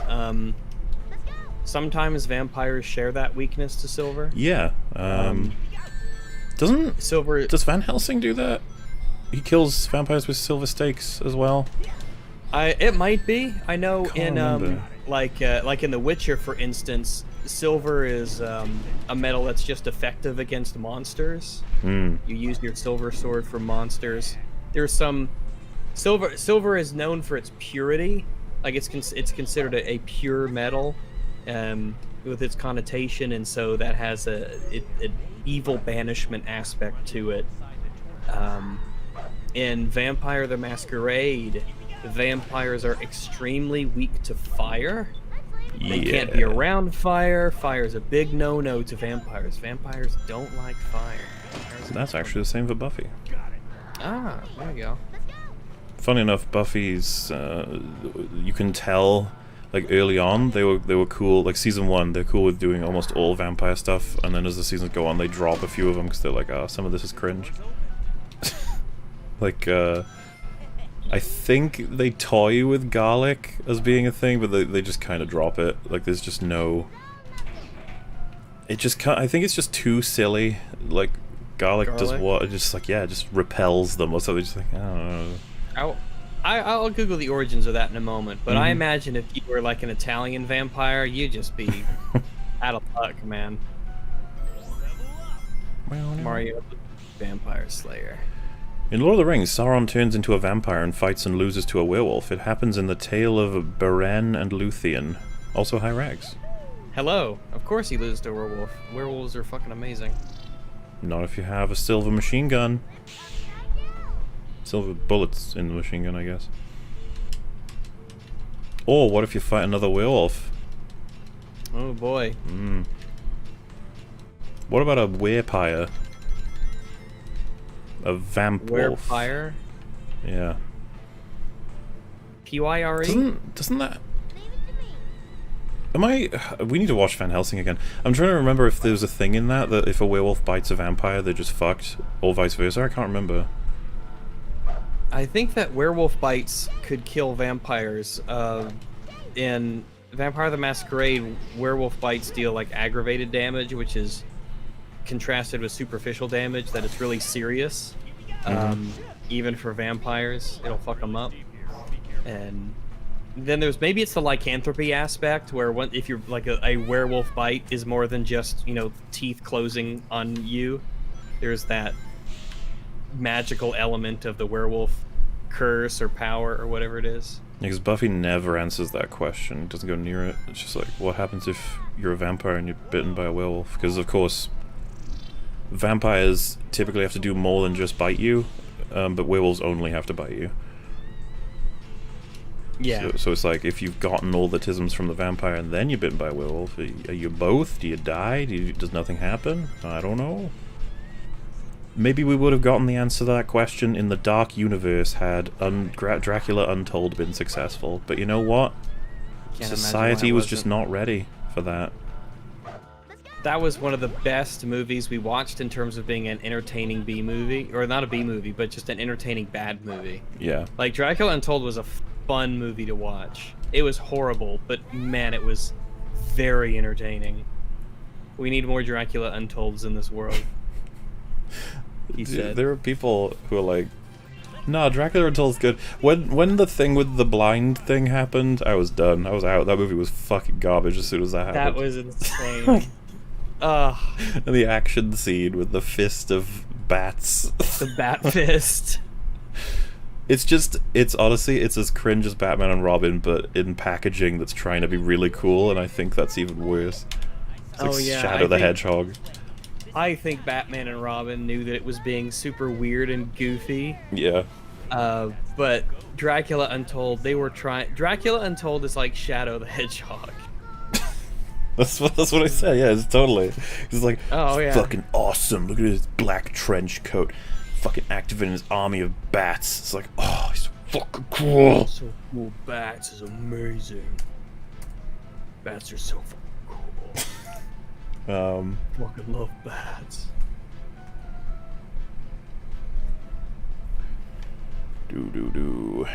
Liberal Crime Squad, do it. Name members after EFAP guests and work together to beat the game. I'm not sure what's being referred to there. Liberal Crime Squad. Liberal Crime Squad? That's funny. Mauler's a half-orc wizard. They'll call him the Massive Magic Man. A half-orc wizard, you say? Also, yeah, chat, like, fixed for a moment, and now it's gone back to delayed again. Don't know what's going on there. Weird.